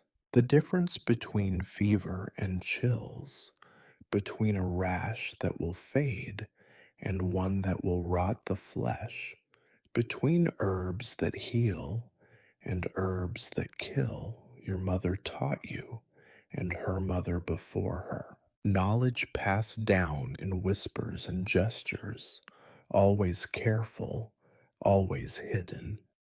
But sometimes, when you cure a pain the priest's prayers could not touch, people wonder. When you ease a birth that should have ended in death, people talk. Which, someone mutters behind your back. The word is soft, but you hear it. You always hear it. You know the stories. The baker's wife who was dragged from her house in the night, beaten until she confessed to things she had never done. The old man burned in the village square for knowing too much about plants. You know that the line between healer and witch is not drawn with logic or evidence, but with fear, with envy, with malice. You try to make yourself small. You smile when you must. Keep your head down, give away more than you can afford. When someone thanks you for a cure, you tell them it was God's will, not your skill. When a child recovers, you say a prayer loud enough for others to hear. You never refuse a request, never charge more than a penny, always barter when you can. Generosity, you hope, will buy you safety. It never does. But the rumors grow anyway. There is the story of the man whose cow died after you visited his wife. Never mind that the cow was old and sick. Never mind that you never touched it. There is the whisper that you keep rats as familiars, that you talk to spirits in the night, that your herbs are just another kind of poison. Some people come to you for charms, protection for their houses, luck for their fields. But these favors are always given in secret, paid for in the dark with trembling hands and pleading eyes. The church is no friend either. The priest frowns at you from the pulpit, makes sermons about women who meddle in things they should not know. You sit at the back, quiet, listening, letting the words wash over you. Once, the priest's sister came to you, racked with fever. You saved her, but the priest never thanked you. He does not visit your house, does not speak your name in public, but you see him watching, always watching. The worst is when there is an accident, a fire, a death, a crop that fails. You become the explanation, the scapegoat. You did not cause the rain to fall or the wheat to rot, but it is easier for people to blame you than to accept that the world is cruel and indifferent. Fear demands a target, and you are always there, always visible. You feel the pressure every day in the way people refuse to meet your eyes, in the small, hard stares from children, in the silence that follows when you enter a room. You dream of running away, of starting over in a place where no one knows your name, but you know that suspicion would follow you there too. It follows all women who do not fit. Sometimes you think about the old stories, the ones where witches fly on broomsticks, command storms, call down fire from the sky. You wish, just for a moment, that you had that kind of power, not for revenge, but for protection, for the simple comfort of being feared for something real instead of something imagined. Instead, you endure. You keep your hands busy, your eyes low, your tongue guarded. You answer every insult with patience, every slight with a forced smile. You keep your secrets close, trusting only the wind and the rats with your true feelings. You survive, not because you are brave, but because you must. You watch the shadows lengthen outside your window, listen to the murmurs in the street, the church bell tolling for another soul gone. You hope it is not your name they are whispering this time. You light a candle, say a prayer, and wait for morning. Suspicion is your shadow, and you have learned to live with it. In your world, that is the closest you will ever come to safety. Scarcity is not just an idea, it is the air you breathe, the sound of your stomach as it turns on itself. You have grown so used to doing without that the very thought of plenty feels like blasphemy, a kind of dangerous, decadent dream. Scarcity defines your everyday, and the people around you, your neighbors, your rivals, your would be friends, are not immune. They are hungry too, and in their hunger, kindness is the first thing they forget. It begins with a simple mistake, as these things always do. You have a small pile of wood, carefully hoarded, bought and bartered stick by stick, dried over months, protected from rain and rot as best as your leaking roof allows. You keep it behind your house, hidden beneath a tattered cloth, hoping it will last the winter. One morning, you find the pile smaller than you remember. At first, you wonder if you have simply miscounted, if you used more than you meant, but you know your own habits too well. Someone has taken from you. You suspect Isabeau, your neighbor, the widow with sharp eyes and sharper elbows. You have helped her before, traded her herbs for her cheese, massaged the pain from her swollen feet. But you have seen the way she looks at your woodpile, the way her gaze lingers when she thinks you are not watching. She is as desperate as you, and desperation turns neighbors into competitors, sometimes even enemies. The confrontation is not planned.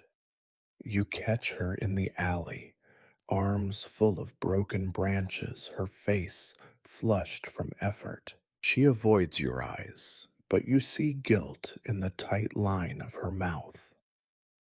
Cold night, she mutters, not quite a greeting. You try to stay calm, but your voice is sharper than you mean. My woodpile is lighter than it was. She bristles. Everyone's is. Rats, perhaps, or boys from the docks. They steal from everyone. But you see the truth in the way she clutches her bundle, the way she stands between you and her own door, as if daring you to push further. There is no use in threats. You know neither of you has anything to offer but your own hard hands and harder words. It is not just wood, you say. My bread, too. Things go missing. Isabeau snorts, but you hear the edge in her voice. We are all hungry. You are not the only one. The argument grows, fed by old resentments and new fears.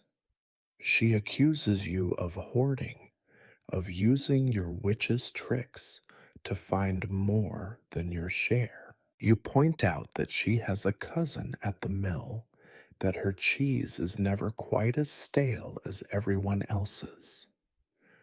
Voices rise. Windows open up and down the street. Children stop their play, watching with wide eyes as the two of you spit words like venom. For a moment, you see how easily this could turn into something worse.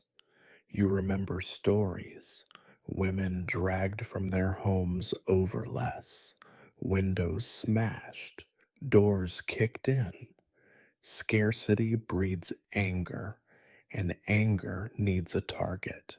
You lower your voice, try to find reason. We cannot fight each other. There is not enough as it is. Isabeau hesitates, her breath coming in ragged puffs. For a second, she looks very old, very small, just another tired woman in a city full of them. I was cold, she says finally. My fire went out. I took just enough to keep it going. You want to be angry. You want to demand your share, to hold on to the little you have. But you see her hands, cracked and red, the tremor in her jaw. You understand. Hunger is an argument that never ends. You sigh, shake your head, and step aside. Next time ask, we can share, or neither of us will have enough. She does not thank you, but she nods. That is as close to forgiveness as either of you can afford. The crowd of watchers disperses, interest fading now that there is no blood, no spectacle. You both go back inside, closing your doors against the cold and each other. The rest of the day, you think about the argument.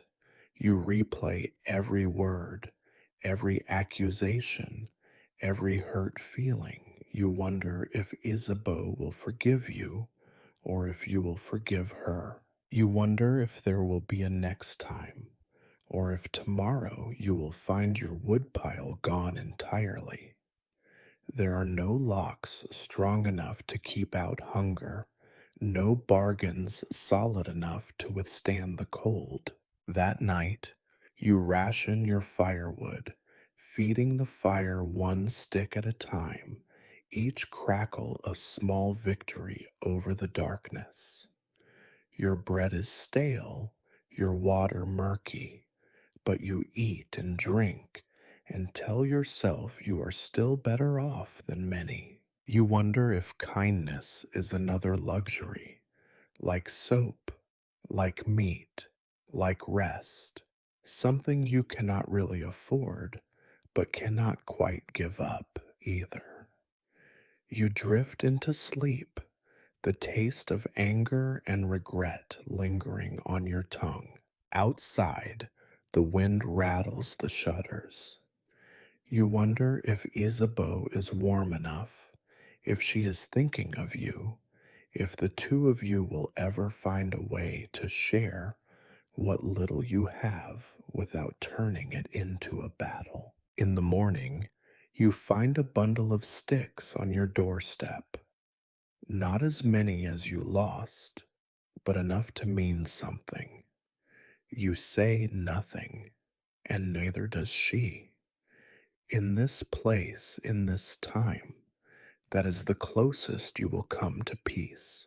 There is a particular kind of ache that comes with age, one you recognize before the door even opens. The morning is barely begun when you hear the slow, deliberate knock, three soft taps, a pause, then one more, as if the visitor needs a moment to gather herself between each effort. You answer, already knowing who you will find. Old Marguerite, wrapped in 3 layers of shawls, hunched like a bundle of twigs, eyes as sharp and watery as ever. Marguerite is older than the street, or so it seems. She has lived through every plague, every famine, every fire that swept through your part of the city. She remembers the bathhouse before it became a haunt for rats. She remembers when the market was a field, when there were more trees than chimneys, when she was young and beautiful and poor, instead of just poor. Now she walks with a stick, dragging her left foot, her hands curled into claws by arthritis. She greets you with a cackle. Still alive, are you? She says, her toothless smile both threat and blessing. You nod and gesture her inside, making space on your stool. She sits with a long, painful sigh, every joint protesting. She is not your favorite client, but she is one of your most loyal. Her pain is as constant as yours, and your hands are as much a comfort as they are a necessity. You have learned not to ask what hurts. Everything hurts, and always has. You warm a little oil, mix in the last of your time, and begin to knead the knots in her shoulders. Her skin is paper thin, stretched over bones sharp as stones. You are careful, but she grunts at every touch, complaining that you are too gentle, too rough, too slow, too quick. You know better than to argue. For Marguerite, complaining is the closest she comes to pleasure. She begins, as she always does, with stories. They tumble out of her in no particular order, half memory, half invention. I was a pretty girl once, she says, as if you might doubt it.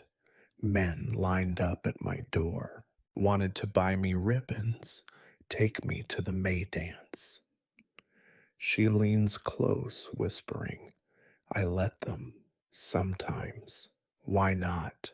Youth is wasted on the young. You listen because it is easier than arguing, and because her stories fill the room with something other than silence. She talks about her mother, dead in the last fever, and her father, lost to drink. About lovers, too many to count, she claims, and about her one true love, whose name changes every time she tells the story. She speaks of children. Some lived, most died. She does not weep for them. Everyone loses something, she says, and most of us lose more than we get. There is a philosophy in her words, a bleak wisdom honed by decades of disappointment. People talk about hope, she mutters, as you rub the base of her spine. Hope is a liar, tells you there will be more food, more warmth, more love next year. Hope is what keeps fools alive through the winter, then kills them in the spring. She laughs, a dry, brittle sound. You want to survive? Forget hope. Remember what hurts and what helps. That's all. You wonder if she is right. In your world, hope feels like a dangerous indulgence. You have seen too many people cling to it, only to be broken when the harvest fails, when sickness comes, when the priest's prayers dry up like rain in July. You have learned to live without hope, or at least to pretend you do. Marguerite shifts, groaning, hands like yours. You should have married a baker, always bread in the house. You shake your head, and she laughs again. No, I suppose not. You'd rub his shoulders, and he'd think you bewitched him. Men like their women, soft and silent, not like us. You work in silence for a while, her words echoing in your head. Marguerite is not sentimental. She counts her blessings in lost teeth, her memories in scars. She survived by never expecting kindness, by taking what she could and forgetting what she could not have. When you finish, she pays you in old copper coins, so worn you cannot see the king's face. She lingers for a moment, her eyes bright in the morning light. You keep going, girl, she says. When your hands give out, find another way. Life does not get better, but sometimes it gets different. That's enough. She leaves you with her smell, herbs and sweat, and something ancient, and a sense of weariness that seeps into your bones. You clean your hands, sweep the floor, try to banish her words, but they cling like smoke. You think about hope, about the line between survival and despair, about the old women who outlive their children, their friends, their enemies. You wonder if you will become like Marguerite, or if you already are. Outside, the city is waking, the sound of dogs, the shout of a vendor, the dull clang of a bell. Life continues, indifferent to your doubts. You move on to your next task, your next pain, your next day. Hope is for fools, you tell yourself. But sometimes, late at night, you catch yourself listening for it anyway, soft as the breath of an old woman's story. You wake before dawn, stomach hollow, eyes gritty with lack of sleep. There's nothing left in your larder but a crust of bread and a cup of cloudy water. You tell yourself you will eat later when you return, but you know better. Food is always promised, never guaranteed. You slip your gathering bag over your shoulder, tuck a dull knife into your belt, and tie your shawl tight around your neck to keep out the wind. It is time to hunt for medicine. The best herbs grow where people rarely go, along muddy ditches, in the tangled borders where the city bleeds into fields, under hedges where dogs and children do not trample. You know these places well. They are quiet at this hour, mist hanging over the weeds, the earth black and shining with dew. You keep to the edge of the main path, eyes scanning for shapes and colors you have known since childhood. Yarrow's feathery leaves, the sharp green of nettle, the blue of borage flowers poking through the mud. You move quickly, always looking over your shoulder. The city's outskirts are not safe, not for anyone, and least of all for a woman alone with a bag worth stealing. The risk is greater when the harvest is bad, or when rumors of sickness run wild. Herbs become more valuable than bread, and anyone desperate enough might try to take them from your hands. You hide your face in your shawl and keep a stone in your fist, just in case. The work is dirty and cold. Your knees are wet within minutes, your hands numb from digging for dandelion root, scraping mud from the tender shoots of chickweed, yanking plantain leaves from between broken paving stones. You wince as nettle stings your wrists, but you keep going. You have learned the sting means the plant is healthy, strong, worth the pain. You scrape off a few drops of blood, spit on the wound, and move on.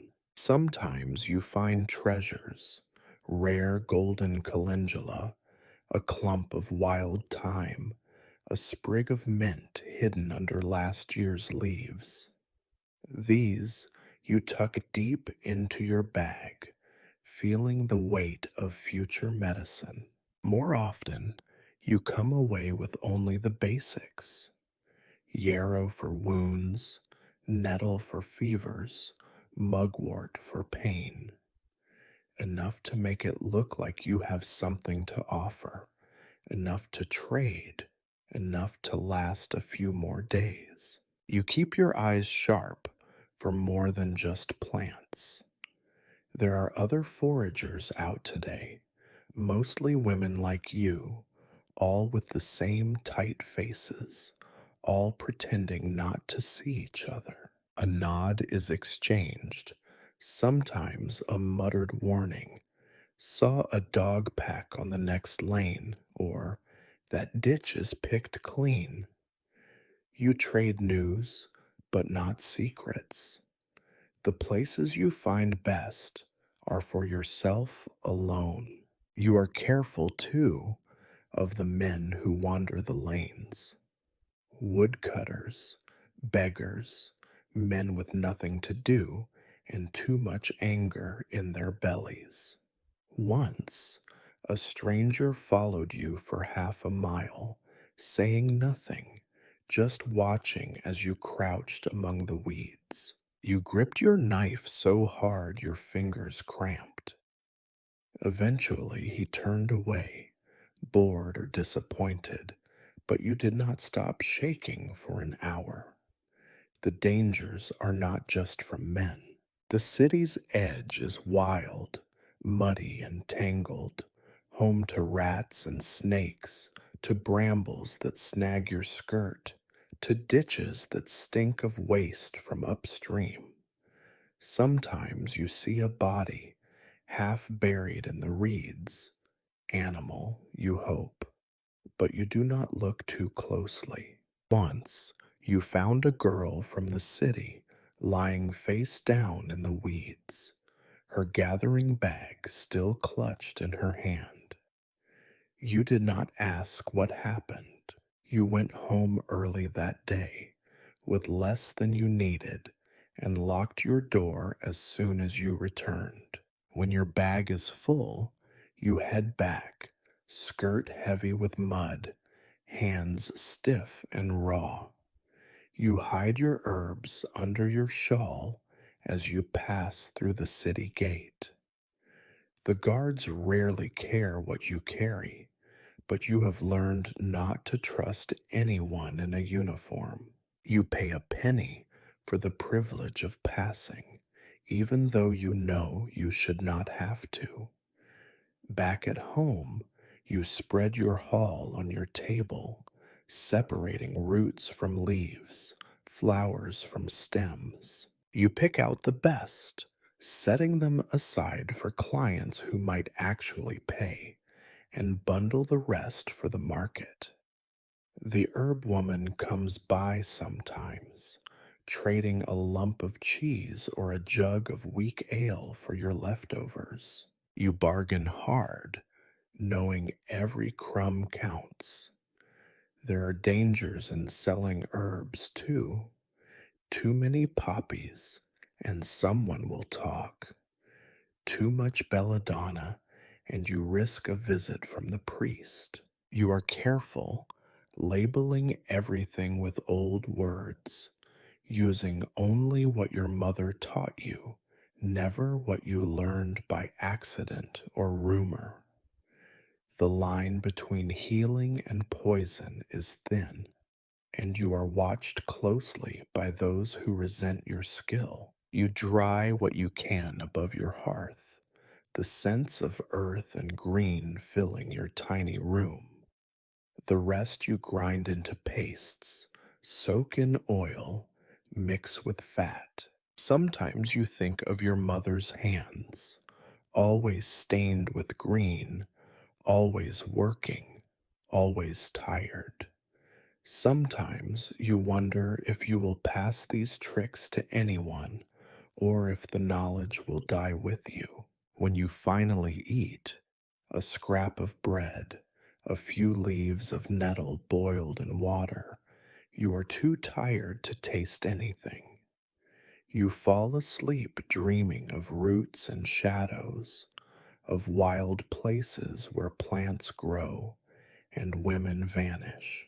In the morning, you wake to another knock at the door, another plea for help, another trade to make. Your herbs are already running out. The rhythm of your days is broken by the knock you dread most, a sharp, insistent rap that echoes with authority, with hunger, with the promise of trouble. You know this knock. Everyone in your street does. It is the sound of the tax collector, and it always comes when you can least afford it. He does not bother with pleasantries. He is a small man, thick around the middle, with eyes like chips of flint, and a smile as cold as the stone steps outside the church. He wears the city's livery, a faded blue cloak, and a badge that gleams even in the murky light. His boots are clean, his nails manicured, and you wonder, not for the first time, how many days of other people's dinners are caught beneath that polish.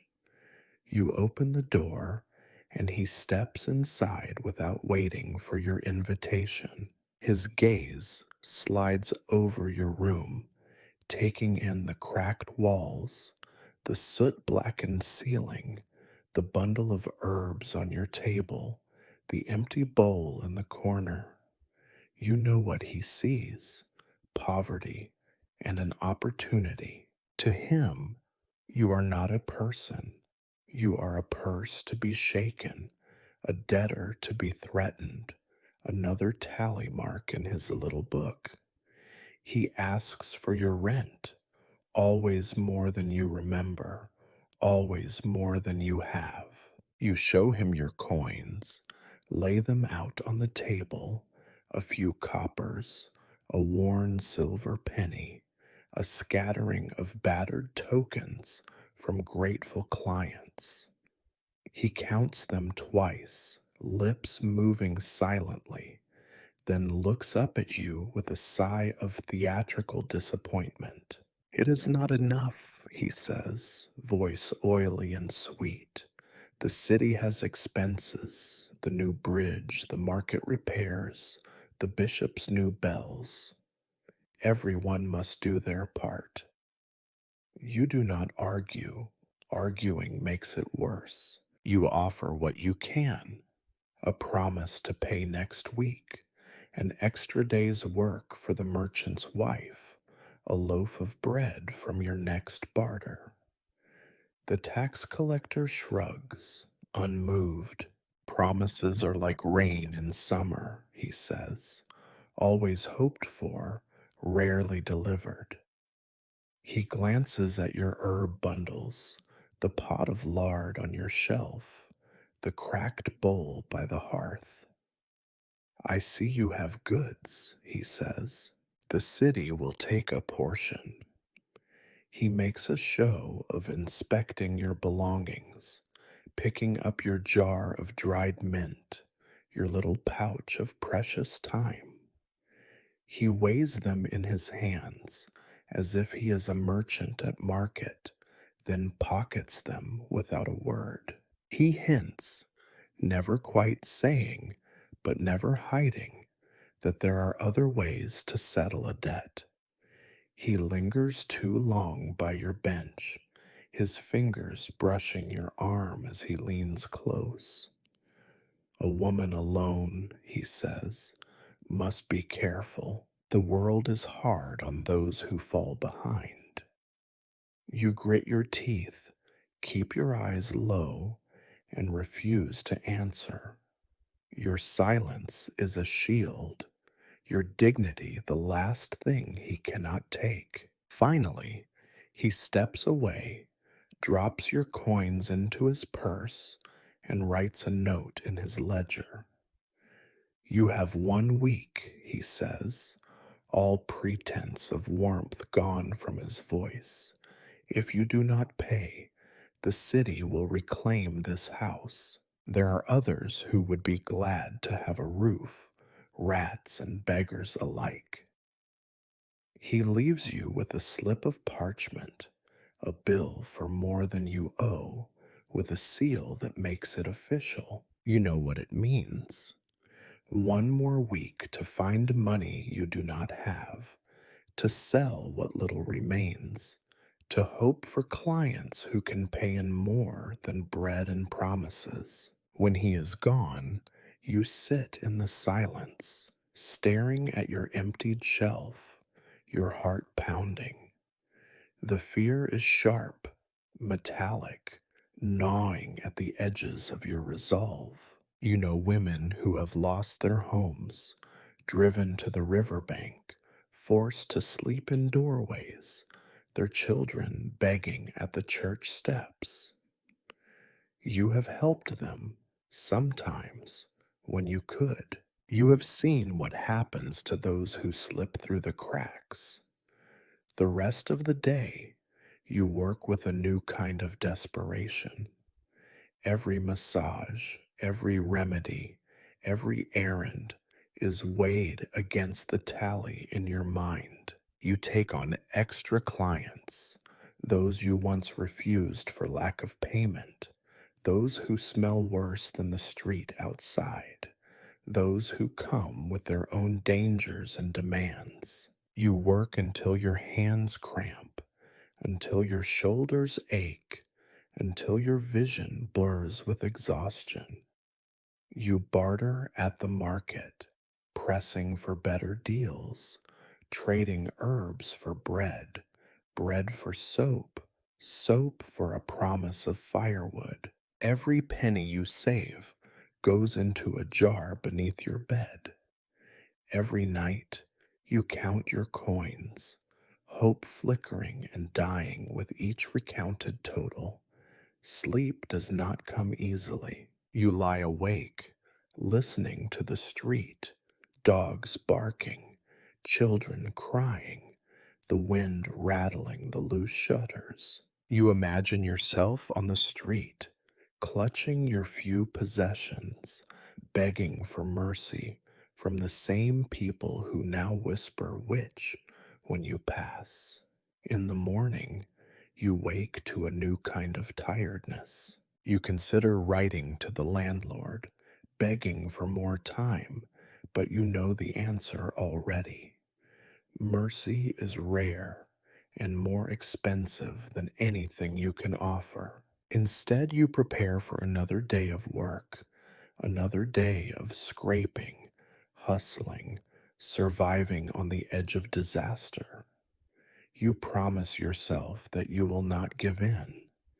You will fight for your home, for your space, for your dignity. But in your heart, you know how thin the walls are, how quickly everything can be taken. In your world, security is an illusion, as fragile as a promise, as fleeting as a penny in the tax collector's palm. Night falls on the city with a heaviness that is almost physical, a weight pressing down on your roof, your chest, your thoughts. There is no safety in darkness, not here, not when every shadow might hold a thief, a madman, a hungry animal, or simply the cold. You draw your shawl tighter, feed your fire its last two sticks, and stare into the pale flames, wishing for their comfort. The wind rattles the loose shutters, and the air in your tiny home tastes of smoke and damp earth. You are tired, but you do not allow yourself to sleep.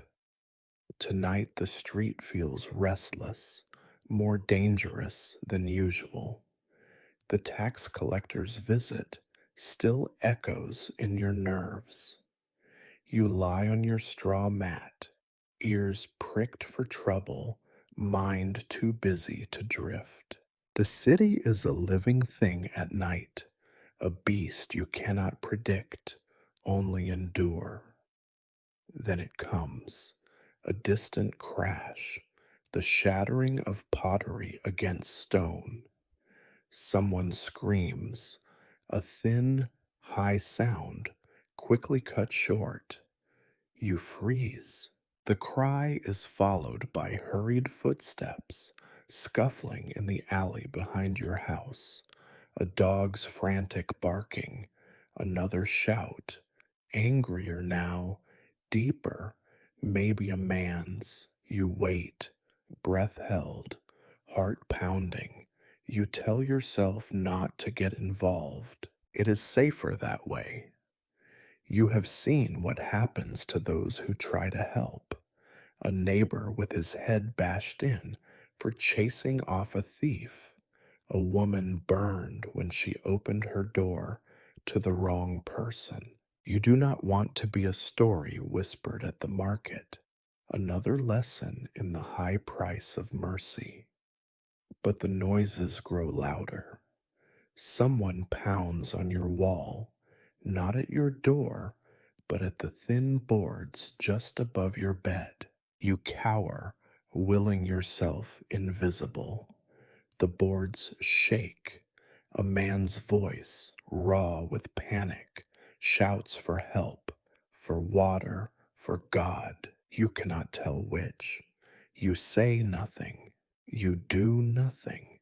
It passes as quickly as it came. The footsteps stumble away, fading down the alley. The barking dies to a whimper, and soon there is only the wind and your own thudding heart. You sit up, shivering, staring at the wall where the pounding shook loose a spray of dust. You tell yourself it is over, that you did the right thing by staying quiet. But sleep is gone for good. You hear noises all night, soft, furtive sounds, someone sobbing, someone retching, the slow drag of something heavy along the cobblestones. Once you smell smoke and fear for your house, but it is only a pile of rags burning by the tavern, some drunk's idea of a joke or a warning. You watch the shadows from your window, praying they will not come closer. At some point, you hear the church bell, one, two, three tolls. Someone has died. You listen for the rest. Four, five, six, no more. Not a plague then, just another body in the gutter, another life gone in the darkness. You try to feel pity, but mostly you feel relief. It was not you. In the cold blue light before dawn, you venture outside. The street is empty, but for a puddle of something dark and sticky in the gutter, a torn scrap of cloth tangled in the weeds. You recognize the cloth, a sleeve from Isabeau's dress. Panic rises in your chest. You knock on her door, whisper her name. There is no answer. You tell yourself she is only out, but dread coils in your stomach. You see your neighbors emerge, faces pale, eyes wary. No one meets your gaze. Everyone has heard the same things, smelled the same smoke, seen the same stain in the street. No one asks questions. This is not a world where questions are safe. Later, word comes that a man was found dead, his throat cut, pockets turned inside out. They say it was a robbery, that the city guards will investigate. You know they will do nothing. The dead man's wife wails in the street. Someone covers the body with a bit of sacking, and by mid morning, life goes on. The stains will fade. The story will become another warning, another piece of advice passed to children. Do not go out at night. Do not open your door. You return to your house, bar your door with a broom handle, and sit in the quiet. You think of Isabeau. You wonder who else might be missing by nightfall. You wonder if anyone would mourn you, if it were your blood on the stones. You stare at your hands, bruised and tired, and tell yourself again that you did the right thing. You are alive, and that is all that matters. Survival is never clean. It is not brave or noble or safe. It is simply waking up again and again, hoping the dark passes you by. As the day begins, you prepare to work. The city does not care about last night. People will come, aching and frightened, needing your hands, your herbs, your small scraps of comfort. You will give what you can. You will keep your door closed at night, because out there, in the dark, is only hunger and death, and the reminder that nothing you have is truly yours. Not your house, not your safety, not even your own name in the mouth of the city. You do not remember when you last felt truly clean. The memory is faint, like the echo of a song you heard as a child.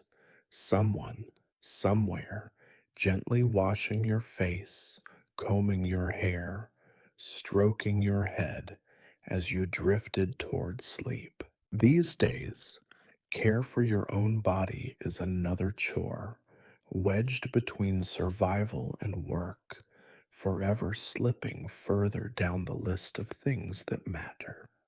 Yet, you try, even in the depths of exhaustion, even as your hands ache and your shoulders scream from needing other people's pain. You give yourself these small rituals, not out of hope for transformation, but out of a stubborn belief that you should at least try. The world gives you nothing, but you refuse to surrender everything. This morning, you reach for your little bowl of charcoal, crushed to fine powder, black as midnight and twice as bitter. You dip your finger in, grit scratching beneath your nail, and rub it against your teeth. The sensation is not pleasant. A dry, dusty scrape, a taste of old ash and distant fire. You work the charcoal into every crevice, hoping to dislodge whatever the day's bread and last night's sleep have left behind. You know it will not make your teeth white, but you hope it will at least keep them from rotting out of your head before the year is done.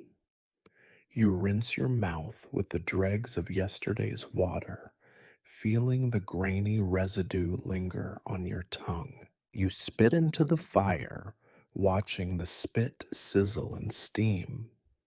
You remember old stories about how witches use spit in their curses, and you wonder if, given the chance, you would curse the whole world for its endless filth. Next comes your hair, tangled, greasy, itching at the roots. You rake through it with your wooden comb, each stroke pulling out clumps of shed hair, and more often than not, a louse or two. The comb's teeth are blunted from years of use, its back polished smooth by your grip. Some days, you wish you could cut your hair short, like a boy, but you know better. Hair is warmth in winter, and short hair is only for nuns or for shame. You find a scab behind your ear, scratch it absent mindedly, and wince as blood wells up. You smear it away, sigh, and keep combing, knowing that tomorrow you will repeat this dance, that the lice will return no matter how hard you fight. You turn to your nails, hands stained and cracked from lye and soil, oil and sweat. You dig under each nail with a splinter of wood, scraping away dirt that feels fused to your very bones. Sometimes you use your knife, careful not to draw too much blood, too much risk of infection, too much pain to bear on top of everything else. You wash your hands in cold water, marvel at how little difference it makes. For your skin, you have only rags, only water, only the harshest soap. You scrub at your elbows, your knees, the places where grime gathers and never seems to leave. No matter how hard you scrub, you never become truly clean. The dirt is part of you now, as much as your breath or your hunger. You remember seeing the merchant's wife once, gliding through the market in her fine linen, her skin pale as milk, her hands soft and sweet smelling. You recall the envy that burned through you, even as you told yourself that her world was not for the likes of you. You wonder if she ever feels dirty, if her body aches at night, if she dreams of lice and sores and the endless battle against filth. You doubt it. Sometimes you think of your mother's words: do not let the world turn you to stone. There is still good in a clean face, a washed hand, a combed head. You want to believe her, but some days the world feels like nothing but stone, and you are too tired to chip away at it. Your self care is not vanity, it is defense against disease, against suspicion, against the creeping sense that you are less than human.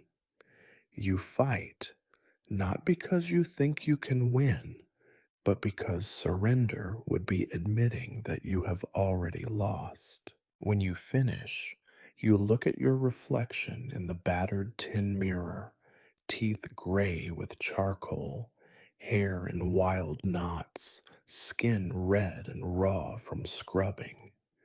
You do not see beauty. You do not even see hope, but you see yourself, a woman who has not given up. Not yet.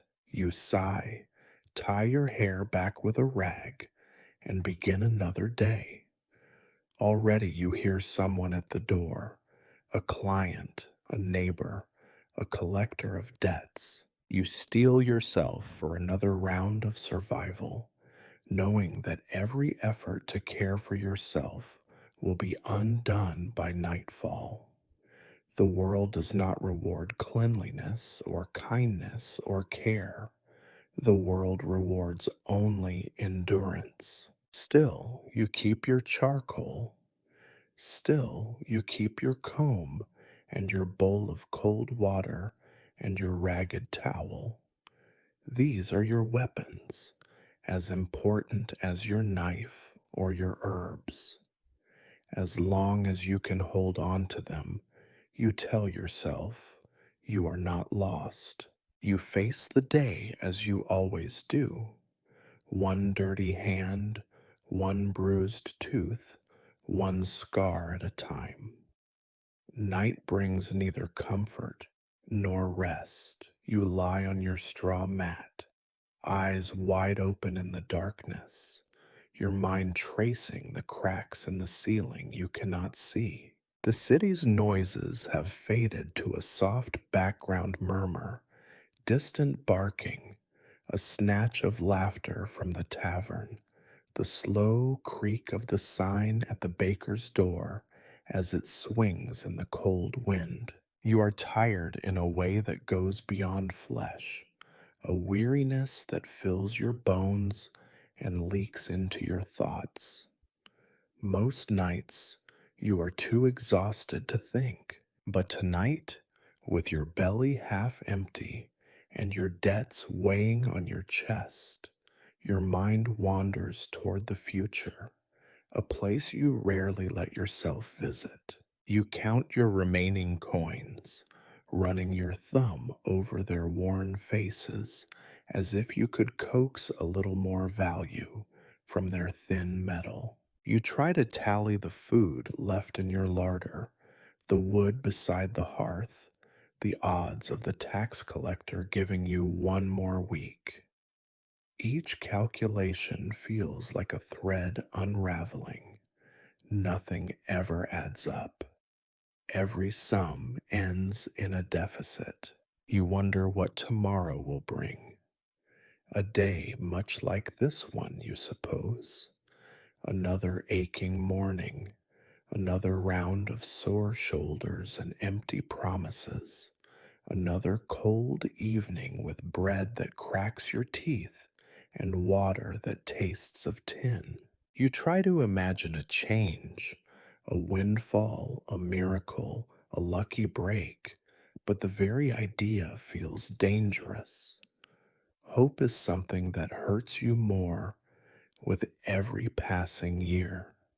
Your thoughts spiral. What if tomorrow the landlord appears with an armed bailiff and you are thrown out onto the street, your meager possessions scattered for the rats and the rain? What if your hands finally fail you, cramped and crippled by the work, unable to knead even a soft loaf of dough, let alone the knotted backs of your clients? What if you fall sick with a fever no herb can touch, and there is no one to care for you as you have cared for others? You have seen what happens to women alone, women with no coin, no kin, no shelter. You picture yourself in the gutter, curled around your gathering bag, ignored by the city that once relied on your skill. You think of Isabeau, of old Marguerite, of all the women you have tried to help, each of them fighting the same losing battle, each of them hoping for something better and settling in the end for simply not being dead. There are other futures you imagine, crueler still. Perhaps the suspicion in the eyes of your neighbors finally sharpens into accusation, and one day a crowd gathers at your door, pitchforks and torches in their fists, the priest's words ringing in their ears. You have heard too many stories of women burned, drowned, driven from town for nothing more than knowing how to bind a wound or brew a tea. You know how quickly kindness turns to fear and fear to violence. In your bleakest moments, you imagine simply giving up, stopping the work, letting the house fall into ruin, wandering into the woods, and lying down beneath the sky until the cold claims you. But even this thought feels impossible. Survival is not a choice, it is a habit, ground into you by every day you have lived. You do not know how to stop. Still, sometimes you dream of escape. You picture a village far away where no one knows your name, where you could start over. You imagine being a stranger among strangers, free from old suspicions, old debts, old sorrows. But you know this is another kind of lie. Poverty is portable. It travels with you, settles into your bones, refuses to be left behind. You turn on your mat, chasing warmth, trying to quiet the ache in your belly. You recite a litany of things you must do in the morning: gather more wood, beg Isabeau for a little cheese, visit the market early before the bruised apples are gone. You promise yourself you will find more clients, charge a penny more, barter for better bread, save a little against the next disaster. These promises keep you moving, even when you know they are mostly lies. Above all, you fear that tomorrow will simply be harder, that the aches in your hands will worsen, that your neighbor's eyes will narrow, that the bread will be staler, the water dirtier, the rats bolder. You fear waking to the same gray sky, the same wet chill, the same endless list of needs you cannot meet. You fear that this is not just your life, but your future, an endless, shrinking circle closing in on itself. But even as you lie there, afraid and angry, a tiny spark of defiance stirs inside you. You have survived every disaster so far, outlived every threat. Each morning you have risen, washed your face, scraped your bread, counted your coins, and faced the world again. Maybe tomorrow will be worse. Maybe it will be the same. But you will face it as you always have, stubborn, battered, unbroken. You close your eyes and try to sleep. You dream not of hope, but of endurance, of hands that do not fail, of nights that do not end in violence, of mornings where you wake up not with joy, but with just enough strength to keep going. You know that the future is a luxury. In your world, there is only the next day, the next hour, the next breath. But for now, that is enough. You wait for sleep as if it were a visitor who might never arrive, a blessing doled out only to those who deserve it. Your body is heavy with exhaustion, each limb an anchor, each muscle sore and humming from the day's labor. The straw in your mattress pricks your back, the chill of night seeps through the floor, and every sound outside, rats in the eaves, the distant shuffle of drunkards, the low, ghostly sigh of the wind, reminds you how thin the walls are between you and the world's hunger. The candle has burned out. You lie in darkness, your hands curled under your chin, your breath slow and shallow, waiting for your mind to release its hold on worry. But it clings tight, replaying the day's humiliations, each missed meal, every unkind word from a client, the echo of the tax collector's threats. You try to count your blessings. You still have a roof, however leaky, a handful of stale bread, however small, your hands, however battered. It feels like mockery, this arithmetic of misery. You listen to your heart, steady but tired, and remember the old women who said that night is when the devil whispers in your ear. Tonight, it is not the devil, but the memory of your own failures, promises broken, debts unpaid, kindnesses you could not afford, apologies you never received. You want to weep, but you have learned that tears do not fill empty bellies or mend broken shoes. As sleep finally begins to creep in, your mind drifts, briefly, desperately, toward dreams. Sometimes the dreams are no different than your waking life. A long day of work, hands sunk into aching flesh, bread that crumbles in your mouth, the taste of dirty water, the flicker of fear behind every door. You dream of old clients, dead now or disappeared, of Isabeau's voice calling your name in the fog, of Marguerite laughing in the darkness, her stories circling you like cold wind. But sometimes, if you are lucky, your dreams are kinder.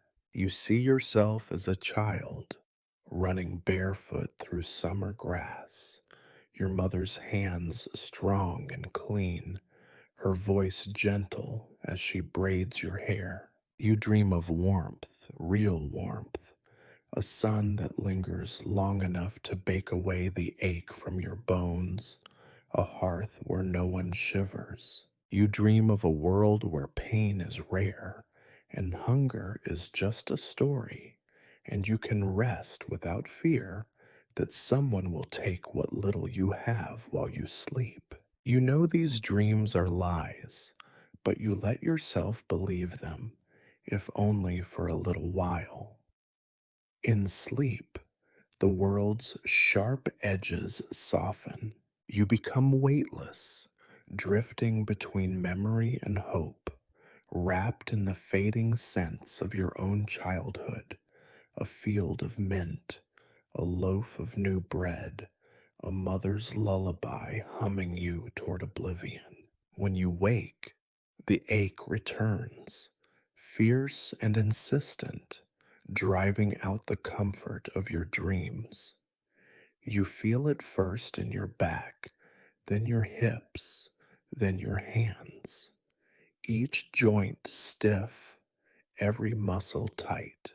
The chill in your little room is as sharp as ever, and for a moment you wonder if you have slept at all or only closed your eyes and waited for the next struggle.